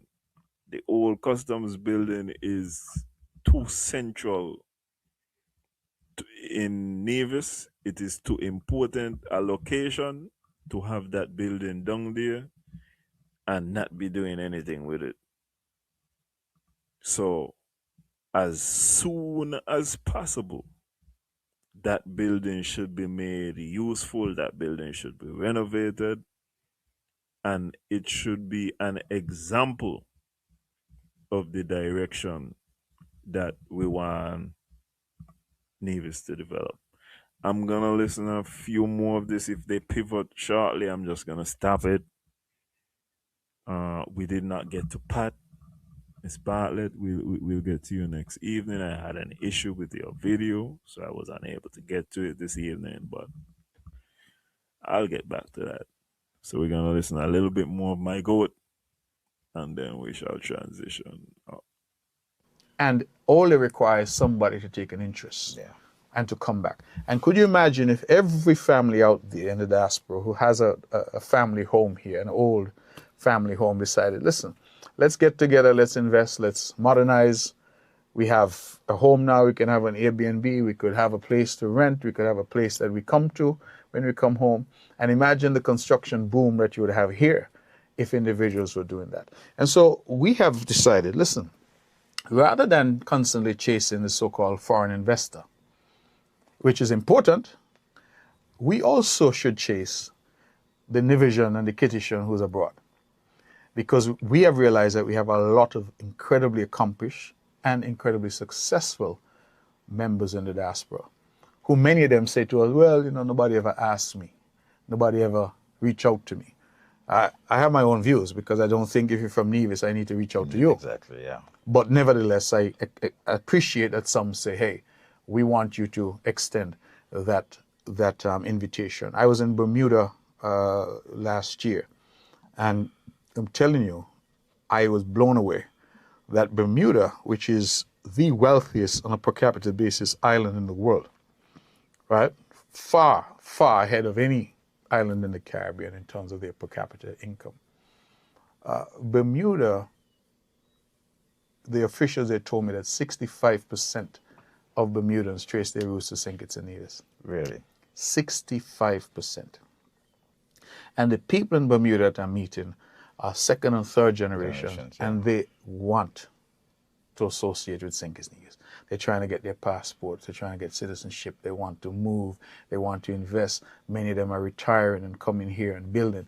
And they're telling me things like the cost of living in Bermuda is so high that many who are retired with their pensions from Bermuda, they could live like kings in St. Kitts and Nevis. Yeah. So the truth is, I think that there are a number of opportunities here. We've now set up a small unit within the government, and that unit is intended to promote inward investment from our own people.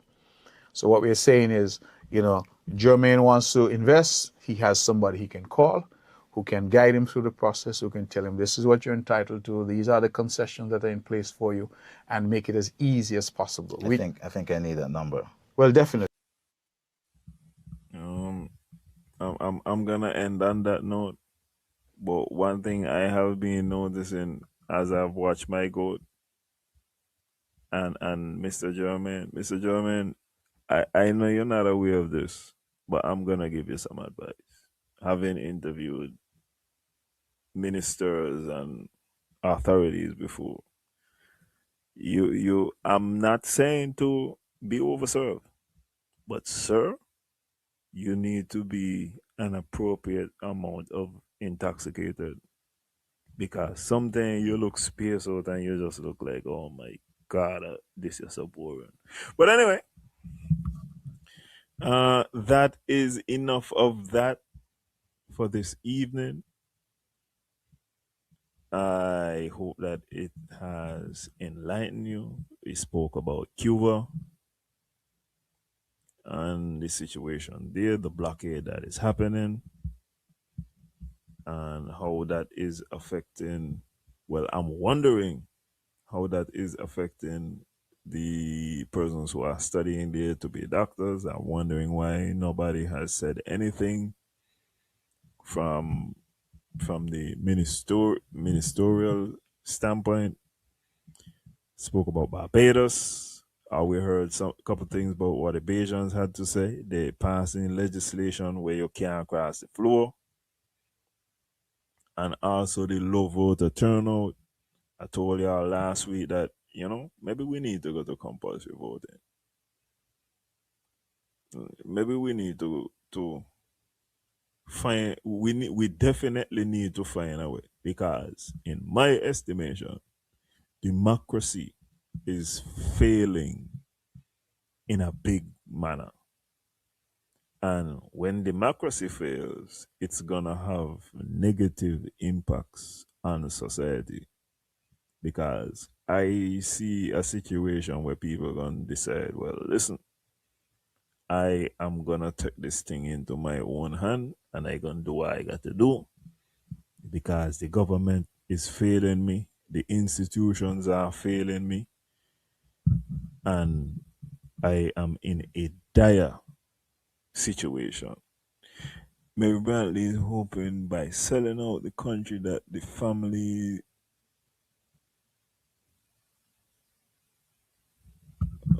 I didn't see that post there before, you know.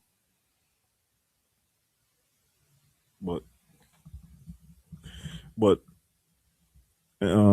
else we spoke about? Oh yeah. And then we ended with the interview with my goat. If we move to mandatory if you move to, I suppose you missed last week, sir. But if you move to mandatory voting, I also said that there should be a constitutional amendment, because currently, in case you do not know, you do not have a constitutional right to vote. You don't have any right to vote. So my proposition would actually give you the right to vote, and not only the right, it would be compulsory. Where I think you are confused is you are talking about the right not to vote. For my part, you could go in the polling station and scribble down something. Huh? You could go in there and spoil the ballot however you want. But you need to get up and participate in the electoral process. And if you do not have a good reason for not participating in the electoral process, there should be an appropriate fine. A fine that would cover any expenses the government would have if they are to pursue you legally. So there is currently no right to vote. I suggest that there should be a constitutional amendment to make it that you have the right to vote. And additionally, I am proposing that there should be legislation put in place to make voting compulsory.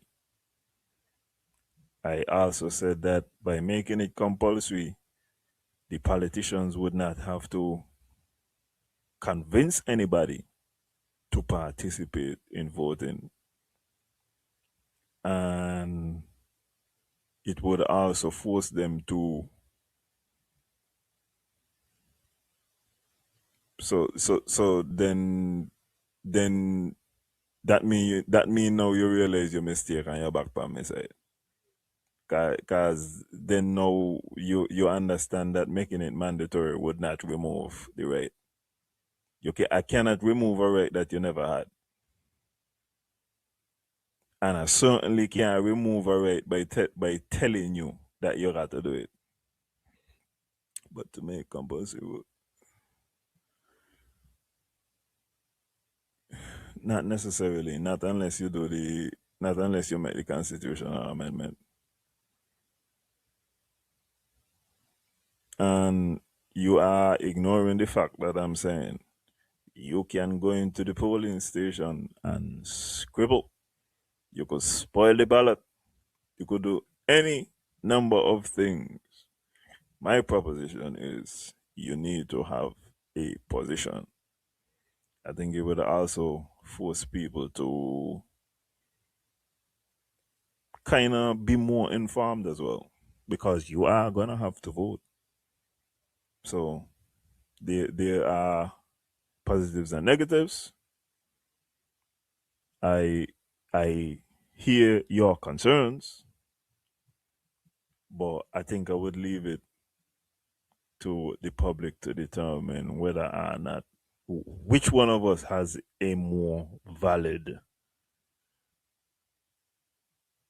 I would refer you back to last week's show, man. Man, I did a whole thing on this, my brother, and I just told you some of the benefits in the countries that have compulsory voting. The voter turnout is in the 90-something percentage. Politicians do not have to tell people to turn up to vote. Politicians also have to create a message that is going to appeal to a broad spectrum rather than just their party. They got to produce something that gonna be attractive to also the persons who are more in the middle. It also legitimizes the result. If you have, if you win 50% of the 50% of people who does vote, congratulations, you have a mandate of 20-something percent. If we could get the numbers up, however, now we have a more legitimate process, and we have results that reflect not just the minority of persons who voted, but a broader spectrum of persons. There are arguments against. I did not make those. People who want to make those, I'm willing to hear them. I feel like I have adequate ways to brush them aside, and nobody really brushed aside my position yet. But anyway, good evening, and thank everybody who has joined the show. Remember, tomorrow is the topics. They have as a guest Mr. Azad Gums. I am uncertain who the guest is for everything agriculture on Friday. But please make sure you tune into those shows as well. Please make sure that you like, share, subscribe, comment, interact. Continue to have the conversations. Continue to build the communities. Continue to be informed. Continue to be happy in general, you know? And have a wonderful rest. Have a wonderful rest of the evening, and have a wonderful rest of the week. I will see you guys next week. Let me look for my closing screen. There you go. Later. Reach nowhere, so you have to find a way. Them no want you reach nowhere, so you have to find a way.